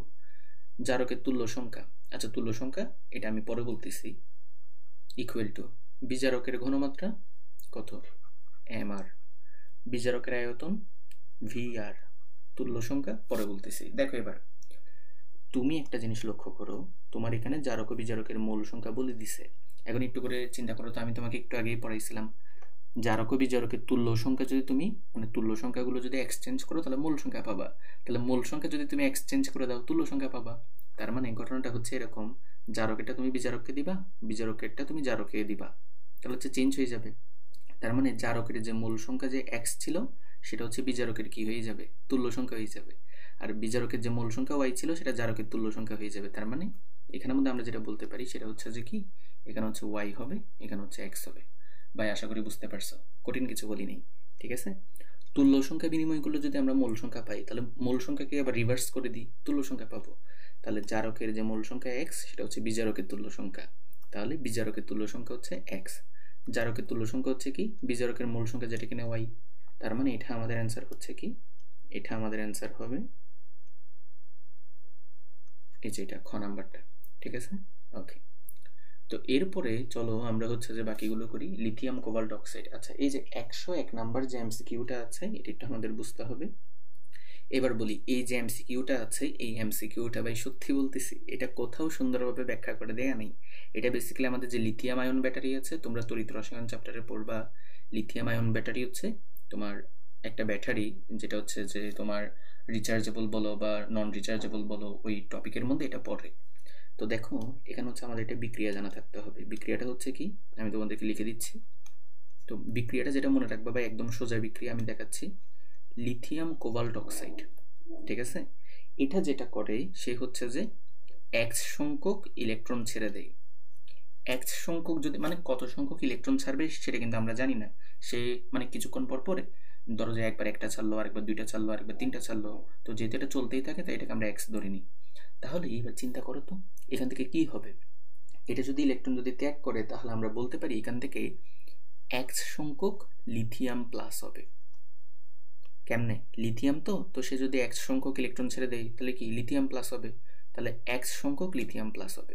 তারপর হচ্ছে কি হবে তোমার, এই যে দেখো এই যে এই জায়গায় একটু বুঝতে হবে, তোমার একটা জিনিস লক্ষ্য করো, এই যে তোমার কোবাল্ট অক্সাইড, এখানে একটা তোমার কোবাল্ট অক্সাইড হবে, এবং এখানে হচ্ছে লিথিয়াম 1 থেকে এক্স হবে। এখন তুমি বলবা যে ভাই এখানে 1 থেকে এক্স কেমনে হলো, এটা আসলে 1 থেকে এক্স না, এটা হচ্ছে 1 মাইনাস এক্স। কেন 1 মাইনাস এক্স, এটা হচ্ছে আমরা সমতাকরণের জন্য দিছি। এখন তুমি বলবো যে ভাইয়া কেমনে সমতাকরণের জন্য দিছি, এই যে দেখো আমি তোমাকে বুঝাই দিচ্ছি। লিথিয়াম কোবাল্ট অক্সাইড এটা যখন এক্স সংখ্যক ইলেকট্রন ছেড়ে দিছে, তো ইলেকট্রন ছাড়লে কি হয়, প্লাস হয়, তাহলে লিথিয়ামটা কিসে পরিণত হয়েছে, লিথিয়াম প্লাসে পরিণত হয়েছে। যেহেতু এখানে কত সংখ্যক ইলেকট্রন ত্যাগ করতেছে আমরা সেটা জানি না, তাই যেহেতু এক্স সংখ্যক ইলেকট্রন ত্যাগ করছে তাহলে লিথিয়াম প্লাস হবে এক্স পরিমাণে। এরপরে দেখো কোবাল্ট অক্সাইড যেটা আছে সেটা কোবাল্ট অক্সাইড এখানেও থাকবে, এবং এখানে আলাদাভাবে লিথিয়াম 1 মাইনাস এক্স হবে সমতাকরণের জন্য। কেমন সমতাকরণ করছি বুঝাই দিই, এই যে দেখো এই যে দেখো বুঝাই দিচ্ছি। তোমার বাম পাশে লিথিয়াম আছে কয়টা, একটি। তাহলে ডান পাশেও কি সমতাকরণের জন্য লিথিয়ামকে বানাতে হবে একটা।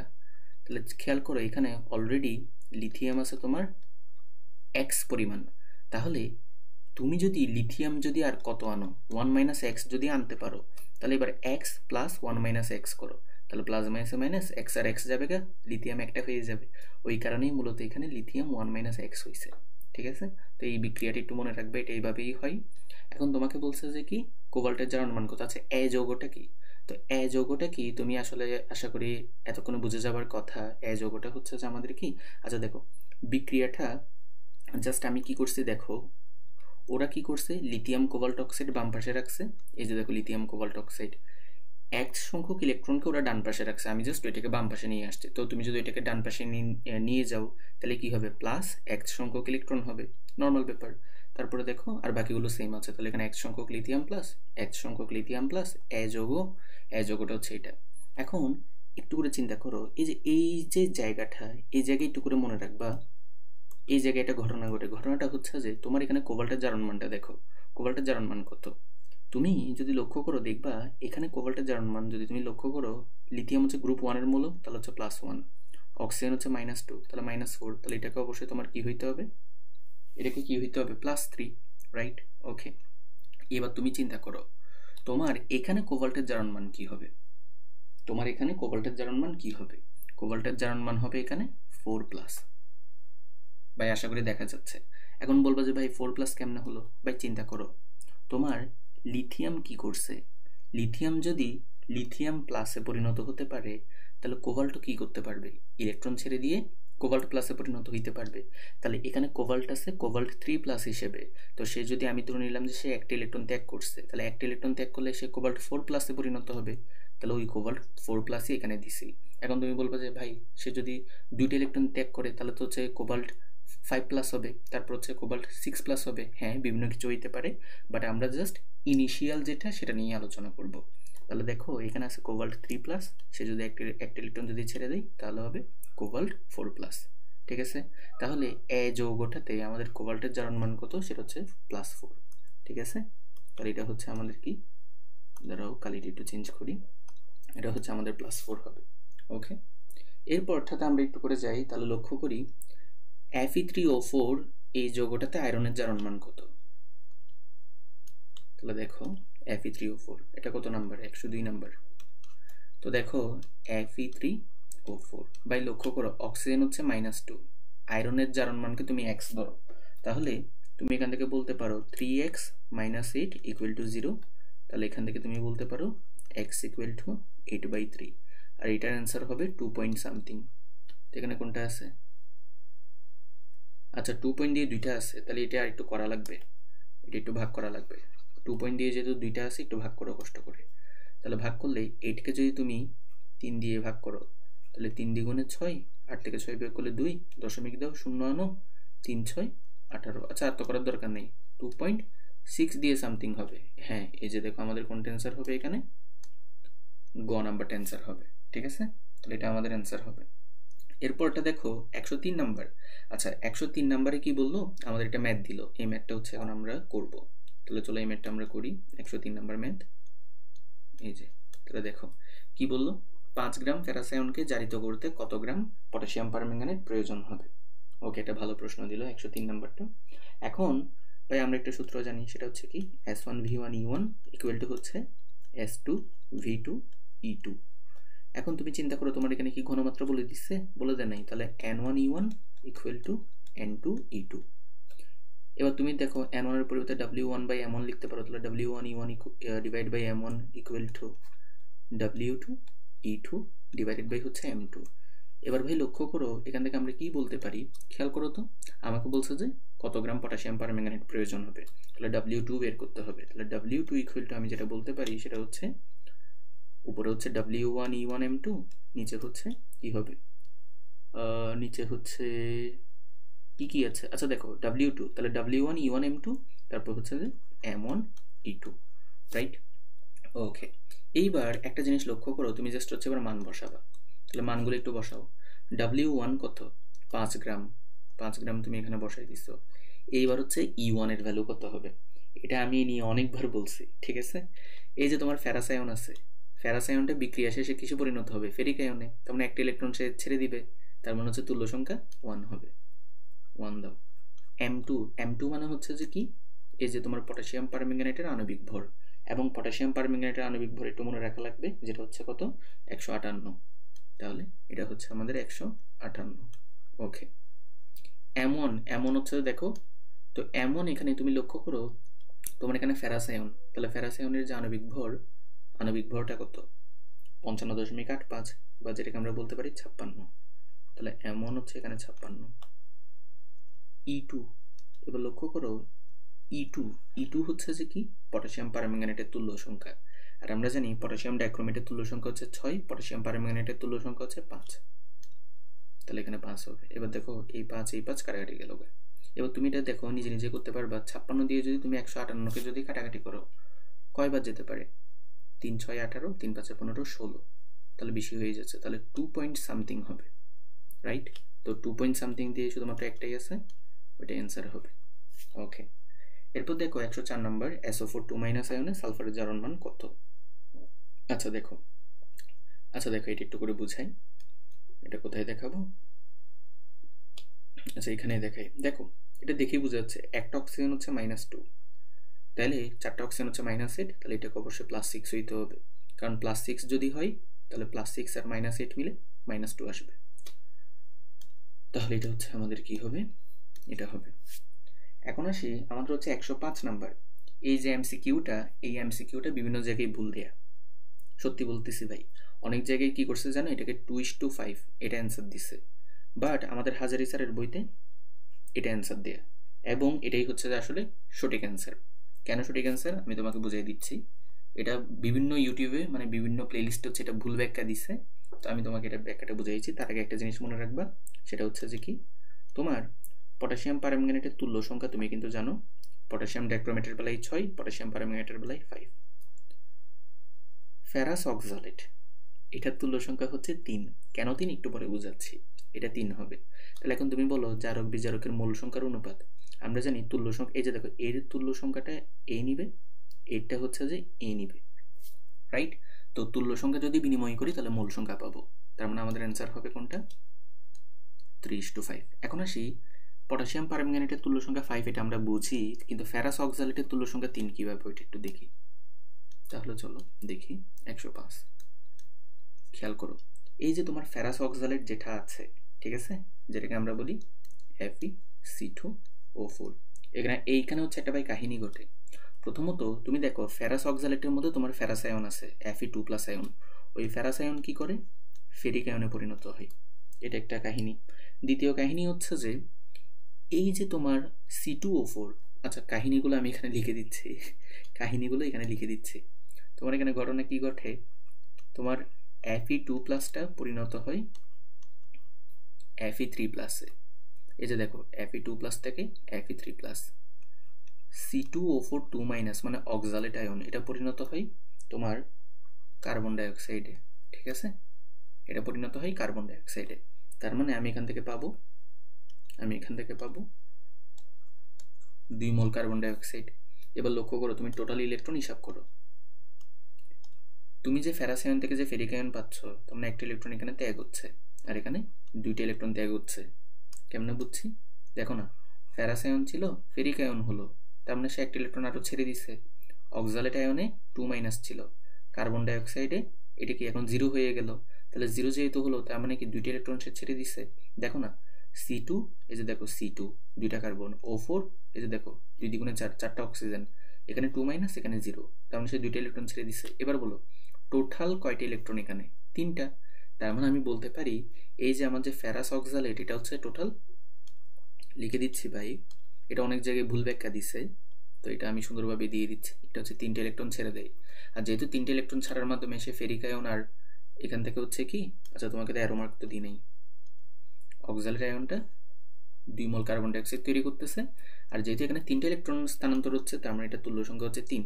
আর যেহেতু ফেরাস অক্সালেটের তুল্য সংখ্যা 3, তার মানে আমরা বলতে পারি 5 যাবে, এক মিনিট তাহলে দাঁড়াও, এই যে দেখো 5 যাবে এইদিকে, 3 যাবে এইদিকে, তাহলে হচ্ছে 3:5। ওকে, আশা করি এটা ক্লিয়ার হয়েছে। এটা অনেক জায়গায় ভুল অ্যান্সার দিছে, এটা ব্যাখ্যা করে দিলাম। আমরা আমাদের শেষের দিকে চলে আসছি মনে হয়, হ্যাঁ প্রায় শেষের দিকে চলে আসছি। দেখো এবার এখানে, দেখো এবার 115 নাম্বারটা, মিথাইল অরেঞ্জ নির্দেশকের পিএইচ পরিসর কত? তো ভাই এটা একটু কষ্ট করে মনে রাখবা, এটা হচ্ছে যে কি 3.1 থেকে 4.4। বিশুদ্ধ পানির মোলার ঘনমাত্রা কত? এটা হচ্ছে 55.5 মোল পার লিটার। H2, দেখো এই যে যৌগটা এখানে সিলিকনের জারণ মান কত? এটা ভাই এমনিতেই বুঝে যাবা। দেখো আমি তো এখানে একটু দেখাচ্ছি, এই যে দেখো, আচ্ছা এটা দিয়ে না, এটা দিয়ে দেখাই। তুমি দেখো ফ্লোরিন হচ্ছে একটা হ্যালোজেন, -1, অক্সিজেন -2, হাইড্রোজেন +1। এবার তুমি দেখো হাইড্রোজেন আছে কয়টা? 2টা, তাহলে +2। ফ্লোরিন আছে কয়টা? 6টা, তাহলে -6। এখানে অক্সিজেনটা -2, তাহলে +2 -2 0, -6, তাহলে এখানে সিলিকনকে +6 হইতে হবে, রাইট? আশা করি ভাই বুঝছো, এতগুলো জারণ মান করাইছি, অবশ্যই এটা বুঝবা, +6। ওকে, 118 নাম্বার, 10% সোডিয়াম ক্লোরাইড, আচ্ছা এটার মোলার ঘনমাত্রা কত? তো চলো এটা বের করি, সুন্দরভাবে বের করবো। তাহলে কত? এটা 118 নাম্বার। আমরা প্রায় ভাই শেষের দিকে চলে আসছি, একটু কন্টিনিউ করো। তা আমরা জানি পার্সেন্টেজ দ্রবণের ক্ষেত্রে ঘনমাত্রা বের করার পদ্ধতি কি? যত পার্সেন্ট বলেছে সেটাকে 10 দিয়ে গুণ করব, আণবিক ভর দিয়ে ভাগ করব। তো সোডিয়াম ক্লোরাইড আমাদের হচ্ছে যে কি 58.5, রাইট? এখন তুমি চিন্তা করো, উপরে হচ্ছে যে 10 10 100 আসবে, নিচে হচ্ছে 585। দেখো 58.5 যে কথা, 585/10ও সেম কথা, তাহলে ওই 10টা উপরে চলে যাবে, 1000 হবে। যারা বুঝো নাই তাদের জন্য একটু বলি, 58.5 মানে হচ্ছে 585/10, তো এই 10টা উপরে উঠে গেছে আর কি। তাহলে 10 আর 100 হচ্ছে তোমার গুণ হবে, তাহলে 1000 হবে। আশা করি এবার বুঝছো। একটু মুছে দিই, 1 মিনিট একটু দাঁড়াও। তাহলে এবার ভাই তুমি একটু ক্যালকুলেশনটা করো। তুমি যদি 585 দিয়ে যদি 1000কে ভাগ দাও, সর্বোচ্চ একবার যেতে পারে, 2বার যাবে না, তাহলে এটা 1 পয়েন্ট সামথিং হবে। খেয়াল করো তোমার এখানে 1 পয়েন্ট সামথিং আছে, কিন্তু এটা 170 পয়েন্ট সামথিং, এটা হবে না, 0 পয়েন্ট সামথিং হবে না, 17 দশমিক সামথিং হবে না, তাহলে অ্যান্সার হবে কোনটা? এটা হবে। মিলিমোল পার লিটার একটা ভালো প্রশ্ন দিছে, যেটা মেডিকেল ভর্তি পরীক্ষায় প্রচুর আসে। তাহলে দেখো 119 নাম্বার, তো মনে রাখবা 1 millimole per litre equal to 18 milligram per decilitre. তাহলে 1 মিলিমোল পার লিটার যে কথা, 18 মিলিগ্রাম পার ডেসিলিটার সেম কথা। তাহলে তোমাকে এখানে বললো রক্তে গ্লুকোজের পরিমাণ 10 মিলিমোল পার লিটার, এটাকে মিলিগ্রাম পার ডেসিলিটারে নাও। তাহলে 1 মিলিমোল পার লিটার যদি 18 মিলিগ্রাম পার ডেসিলিটারের সমান হয়, তাহলে 10 মিলিমোল পার লিটার হবে 18 গুণ 10 180। তাহলে এটা হচ্ছে আমাদের কি হবে ভাই? 180 হবে। 120 নম্বর এমসিকিউটা আমরা হচ্ছে করব। তাহলে চলো 120 নম্বর এমসিকিউটা আমরা করি। তো এই যে দেখো 120 নম্বর যে এমসিকিউটা দিছে, লক্ষ্য করি। তো দেখো তোমাকে বলছে প্রশমন বিক্রিয়া। তো প্রশমন বললেই S1V1E1 ইকুয়াল টু S2V2E2। তাহলে এবার তুমি একটু করে লক্ষ্য করো, তোমাকে বলছে যে কি, এই যে দেখো S1কে আমরা, দেখো প্রথমগুলোকে আমরা অ্যাসিড ধরবো, দ্বিতীয়গুলোকে আমরা ক্ষার ধরবো। তাহলে দেখো আমাকে বলছে সোডিয়াম কার্বনেটে কত ml লাগবে, তাহলে V2 বের করতে হবে। তাহলে চলো V2 বের করি। তাহলে V2 ইকুয়াল টু কী হবে বলো তো? S1V1E1 আর এখানে হচ্ছে S2E2। এটি একটু আমি এই জায়গায় করাচ্ছি। তাহলে দেখো V2 ইকুয়াল টু কি বের করতে পারবো না ভাই? দেখো করাই দিচ্ছি, সবই করাই দিব। S1 কত? 0.1। V1 কত? 10 ml। E1 কত? হাইড্রোক্লোরিক অ্যাসিড, একটা H আছে, তাহলে H প্লাস আয়ন একটা পাবো, তুল্য সংখ্যা 1। S2 কত? 0.1 মোলার। E2 কত ভাই? দেখো এটা আমি এর আগের ক্লাসেও পড়াইছি, সোডিয়াম কার্বনেট, সোডিয়াম প্লাস আছে এখানে মোট কয়টা? 2টা। তাহলে কোন একটা লবণের ক্ষেত্রে তুল্য সংখ্যা হচ্ছে টোটাল ক্যাটায়নের সমান। এখানে টোটাল ক্যাটায়ন আছে 2টা, তাহলে +2, তাহলে তুল্য সংখ্যা 2। এটা যাবে গা, এটা তো এমনিতে, এইটা তো একদম নর্মাল ক্যালকুলেশন, 5 ml হবে, রাইট? পারবে না? অ্যান্সার এটা আর কি। তাহলে এটা হচ্ছে যে আমাদের কি হবে? 5 ml। ভাই আমরা কিন্তু দেখতে দেখতে একদম শেষের দিকে চলে আসছি, এই যে এগুলোর মাধ্যমে আমাদের শেষ হবে, তাই একটু ধৈর্য ধরো। তাহলে দেখো ক্ষারীয় মাধ্যমে এই যে দেখো এই এমসিকিউটা আমি কিন্তু অলরেডি করাইছি, ঠিক আছে? এই এমসিকিউটা আমি অলরেডি করাইছি, তাও তোমাদের জন্য আমি এটা আরেকবার করাই দিচ্ছি। পটাশিয়াম পারম্যাঙ্গানেট, দেখো ক্ষারীয় মাধ্যমে, ক্ষারীয় মাধ্যম, তাহলে কি ক্ষারীয়, আচ্ছা এটা 121 নাম্বার করাচ্ছি। ক্ষারীয় মাধ্যম, তো আমরা জানি ক্ষারীয় মাধ্যমে কি হয়, পটাশিয়াম পারম্যাঙ্গানেটে যে ম্যাঙ্গানিজ +7 থাকে সেটা পরিণত হয় ম্যাঙ্গানিজ +4-এ। কেমনে? এটাও পড়াইছি। KMnO4 থেকে তৈরি হয় কি ক্ষারীয় মাধ্যমে? Manganese dioxide. তো এখানে ম্যাঙ্গানিজ থাকে +7, এখানে অক্সিজেন -2 -4, এখানে +4। তাহলে ইলেকট্রন সে দেখো গ্রহণ করতেছে কি 3টা, তার মানে 3টে ইলেকট্রন সে কি করে এখানে গ্রহণ করে। তার মানে আমাদের অ্যান্সার হবে কোনটা? আমাদের অ্যান্সার হবে এখানে খ নাম্বারটা, ঠিক আছে? নিচের কোনটি বিজারক? এখন দেখো এটা মনে রাখবে, এটা হচ্ছে পটাশিয়াম আয়োডাইড, ঠিক আছে? পটাশিয়াম আয়োডাইড হচ্ছে বিজারক হিসেবে থাকে। কোনটিতে ক্লোরিনের জারণ সংখ্যা সর্বাধিক? এটা আবার রিপিট করছে, এটা তো আমরা করছি, এটা AClO4 হবে। 124 নাম্বারটা দেখো, 124 নাম্বারটা, তো ভাই দেখো 124 নাম্বারটা বললো যে কি প্রমাণ অবস্থায় 10 লিটার মিথেন গ্যাসে অণুর সংখ্যা কত? তো তোমাকে অণুর সংখ্যা মানে n বের করতে হবে। আমরা জানি n ইকুয়াল টু কি, সূত্র জানি। তুমি চাইলে সূত্র দিয়েও করতে পারো, চাইলে ঐকিক নিয়ম দিয়েও করতে পারো, তোমার ব্যাপার। তো আমি গত ক্লাসে ঐকিক নিয়ম দিয়ে দেখাইছি, এই ক্লাসে হচ্ছে সূত্র দিয়ে দেখাচ্ছি। তাহলে V ডিভাইডেড বাই ভিটা অবশ্যই লিটার এককে 22.4। আচ্ছা তারপর হচ্ছে যে কি, আচ্ছা আমাকে তো অণুর সংখ্যা বের করতে বলছে, তাহলে n/na। তাহলে এখন দেখো তো আমি এতটুকু থেকে বলতে পারি n ইকুয়াল টু এই যে VL into na divided by 22.4, right? এবার চলো এটা একটু করে এইদিকে করি। VL কত বলছে? 10 লিটার, 10, na 6.02 ইন্টু 10⁻23, আর এখানে 22.4। এইবার এই যে ক্যালকুলেশনটা, এটা আমরা একটু সুন্দরভাবে করব। দেখো প্রথমত তুমি একটা জিনিস লক্ষ্য করো। আচ্ছা আমি এটাকে একটু ছোট করি, কি বলো? এটাকে একটু ছোট করি, এটাকে আমি একটু ছোট করি। ছোট করলে তোমাদের জন্য সুবিধা হবে, আমার জন্য সুবিধা হবে এটা করতে। দেখো তুমি অপশনে যদি লক্ষ্য করো, প্রত্যেকটাতে কিন্তু 10⁻23 এরকম আছে। তাহলে 10⁻23কে তুমি এখন আলাদা করে দাও, 10⁻23কে আলাদা করে দাও। লক্ষ্য করো তো উপরে 10 আর 6.02 মিলে 60.2 হবে। একটা শূন্য, তাহলে দশমিকটা এক ঘর পিছিয়ে যাবে, তাহলে 60.2, নিচে হচ্ছে 22.4। উপরে নিচে যদি তুমি 10 দিয়ে গুণ করো, তাহলে উপরে পাবা 602, নিচে পাবা 224, রাইট? ইন্টু 10⁻23। এবার লক্ষ্য করো 2 দিয়ে কাটাকাটি যাই, 11 দ্বিগুণে 22, 2 দ্বিগুণে 4, নিচে হচ্ছে 112, উপরে হচ্ছে 3 দ্বিগুণে 6, 0, 2 একে 2। এবার লক্ষ্য করো তো ভাই, তুমি যদি 301কে 112 দিয়ে যদি ভাগ করো, সর্বোচ্চ কয়বার যেতে পারে? 3 বার যাবে। 3 দ্বিগুণে 6, 3 11 33, না 2 বার যাবে। তার মানে তুমি যদি 112 দিয়ে যদি 301কে ভাগ করো 2 পয়েন্ট সামথিং আসবে। তার মানে তুমি বুঝে গেছো তোমার অ্যান্সার হচ্ছে 2 পয়েন্ট সামথিং ইন্টু 10⁻23। তাহলে সেরকম একমাত্র একটাই আছে, ক নাম্বারটা। 125 নম্বর দেখো, MnO4 মাইনাস আয়নকে ইথেন ডাইওয়েট আয়ন দ্বারা বিজারিত করলে Mn এর জারণ মান কত হবে? তো ভাই দেখো, এটা আসলে বিক্রিয়াটা কি হয় বলি তোমার, জাস্ট এত এই যে দেখো বিক্রিয়াটা এখানে কিভাবে হয় বলি। MnO4 মাইনাস না, তো MnO4 মাইনাসে তুমি একটু করে লক্ষ্য করো। প্রথমত বলি MnO4 মাইনাসটা কিসে কনভার্ট হবে, মনে রাখবা এটা হচ্ছে তোমার কনভার্ট হবে Mn2 প্লাসে। ব্যাপারটা এরকম, তুমি দেখো অক্সিজেন হচ্ছে এখানে -2, তাহলে -8, তাহলে এটা হচ্ছে +7। জাস্ট একটু আগে তোমাকে যে ক্ষারীয় মাধ্যমে বললাম সেটাই। এই যে দেখো ক্ষারীয় মাধ্যমে কি হয়, ম্যাঙ্গানিজ +7টা ম্যাঙ্গানিজ 4 প্লাসে পরিণত হয়। তাহলে ক্ষারীয় মাধ্যমে যেহেতু ম্যাঙ্গানিজ +7টা ম্যাঙ্গানিজ +4-এ পরিণত হয়, আসলে বেসিক্যালি তুমি যদি ইথেন ডাইওয়েট যদি ব্যবহার করো তাহলে ঘটনা সেটাই ঘটবে, তখন সেটা ক্ষারীয় মাধ্যম হিসেবে চিহ্নিত হবে।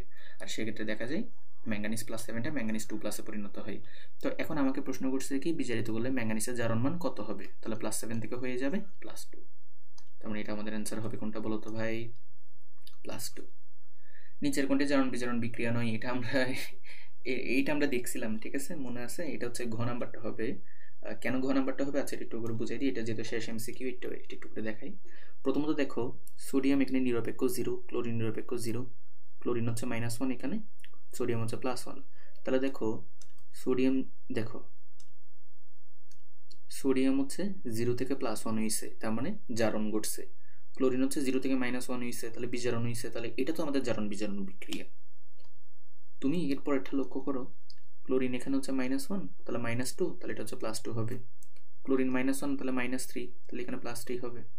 ক্লোরিন -1 তাহলে -4 +4 হবে। ক্লোরিন -1 -2 +2 হবে। তাহলে এবার লক্ষ্য করো তুমি এখানে টিন হচ্ছে +2, টিন হচ্ছে +4, তাহলে এখানে 2টি ইলেকট্রন আরো ছেড়ে দিছে, জারণ হইছে। আয়রন হচ্ছে +3, আয়রন হচ্ছে 2+, তার মানে এখানে একটা ইলেকট্রন গ্রহণ করে বিজারণ হইছে, তাহলে এটাও জারণ বিজারণ বিক্রিয়া। এরপরটা দেখো, এরপর যদি লক্ষ্য করো কপার হচ্ছে 0, নিরপেক্ষ আছে। অক্সিজেন এখানে -2, নাইট্রোজেন +2, অক্সিজেন -2, হাইড্রোজেন +1। এবার দেখো অক্সিজেন -2 তাহলে হাইড্রোজেন +1, তাহলে -2 আর দেখো তিনটার জন্য -6, তাহলে এটাকে +5 হইতে হবে। ভাই এতটুকু করার পরই তুমি কিন্তু বুঝে গেছো, তোমার আর মাঝখানে এটা মানে কি বের করার দরকারও নাই, তুমি বুঝে গেছো এটাও জারণ বিজারণ বিক্রিয়া হবে। কেন? তুমি দেখো তোমার নাইট্রোজেন ছিল +5, ঠিক আছে, নাইট্রোজেন +5 থেকে হয়ে গেছে কি, এই যে দেখো +2, তার মানে যেহেতু সে +5 থেকে +2 হলো, তার মানে কি সে ইলেকট্রন গ্রহণ করছে, তার মানে এখানে তো বিজারণ ঘটে গেছে। আর যেহেতু বিজারণ ঘটছে এখানে অবশ্যই জারণ ঘটবে। তুমি যদি এখন যদি বের করো এখানে হচ্ছে জারণও পাবা। কিভাবে পাবা আমি তোমাকে দেখাই, চিন্তা করো। তুমি দেখো এই যে যৌগটা আছে, এই যে যৌগটা আছে এখানে দেখো তো এই 2টা বেসিক্যালি কার থেকে আসছে? কপার থেকে না? অর্থাৎ এখানে মূলত কপার 2+ হিসেবে আছে, তার মানে এখানে জারণ ঘটছে। কিভাবে? দেখো কপার 0 ছিল, কপার 2+এ পরিণত হয়েছে, তাহলে 2টি ইলেকট্রন ছেড়ে দিছে, তাহলে এটাও জারণ বিজারণ বিক্রিয়া। 9 কোনটা? 9 হচ্ছে এটা। দেখো ক্লোরিন হচ্ছে এখানে -1, সোডিয়াম +1, নাইট্রেট পুরোটা একটা আয়ন, তাহলে -1, সিলভার +1। ক্লোরিন হচ্ছে -1, সিলভার হচ্ছে +1, নাইট্রেট হচ্ছে -1, সোডিয়াম হচ্ছে +1। ভাই দেখো তো কোনো চেঞ্জ হয়েছে? সোডিয়াম +1 এখানে, দেখো সোডিয়াম এখানে +1, সোডিয়াম এখানেও +1, সিলভার এখানে +1, সিলভার এখানে হচ্ছে +1, ক্লোরিন এখানে -1, ক্লোরিন এখানে -1, নাইট্রেট এখানে -1, নাইট্রেট এখানে -1। তাহলে এখানে যেহেতু জারণের কোনো মানে কি জারণ মানের কোনো চেঞ্জ হয়নি, তাহলে এটা হচ্ছে যে আমাদের কি জারণ বিজারণ বিক্রিয়া নয়। অবশেষে আমাদের 126টা MCQ একদম ভালো মতো শেষ হয়েছে। তো এটাই আর কি। আর আরেকটা কথা একটু করে বলে রাখি, এখানে দেখো এই যে দেখো এখানে 105 নাম্বার, আবার এখানে হচ্ছে 115 নাম্বার। তার মানে ভাই এটা মনে করিও না যে কি মাঝখানের MCQ গুলো হচ্ছে স্কিপ করছি, আসলে কিন্তু না। তুমি মেন বইতেই দেখবা 105-এর পর 106 থেকে 114 পর্যন্ত MCQ নাই, 105-এর পর 115 থেকে শুরু হয়েছে। তো যা যা ছিল সেগুলো আমরা সব কিছু সলভ করছি, ভাই ডিটেলসে বোঝানোর চেষ্টা করছি। আজকের ক্লাসটাও প্রায় 2 ঘন্টার মতো হয়ে গেছে। তো এটা আমি আপলোড দিয়ে দিব এবং আশা করবো তোমরা সবাই কমেন্টে তোমাদের মতামত জানাবা। এবং এটাই তো, পরবর্তী ভিডিওগুলো আপলোড করব, তবে তোমাদের রেসপন্সের উপর ভিত্তি করে চ্যানেলটা ছড়িয়ে দাও সবার মাঝে, যেন সবাই এই ভিডিওগুলো দেখতে পায়। এবং অবশ্যই লাইক কমেন্ট করে আমাকে ইন্সপায়ার করবা। সো দেখা হচ্ছে পরবর্তী ক্লাসে। গুড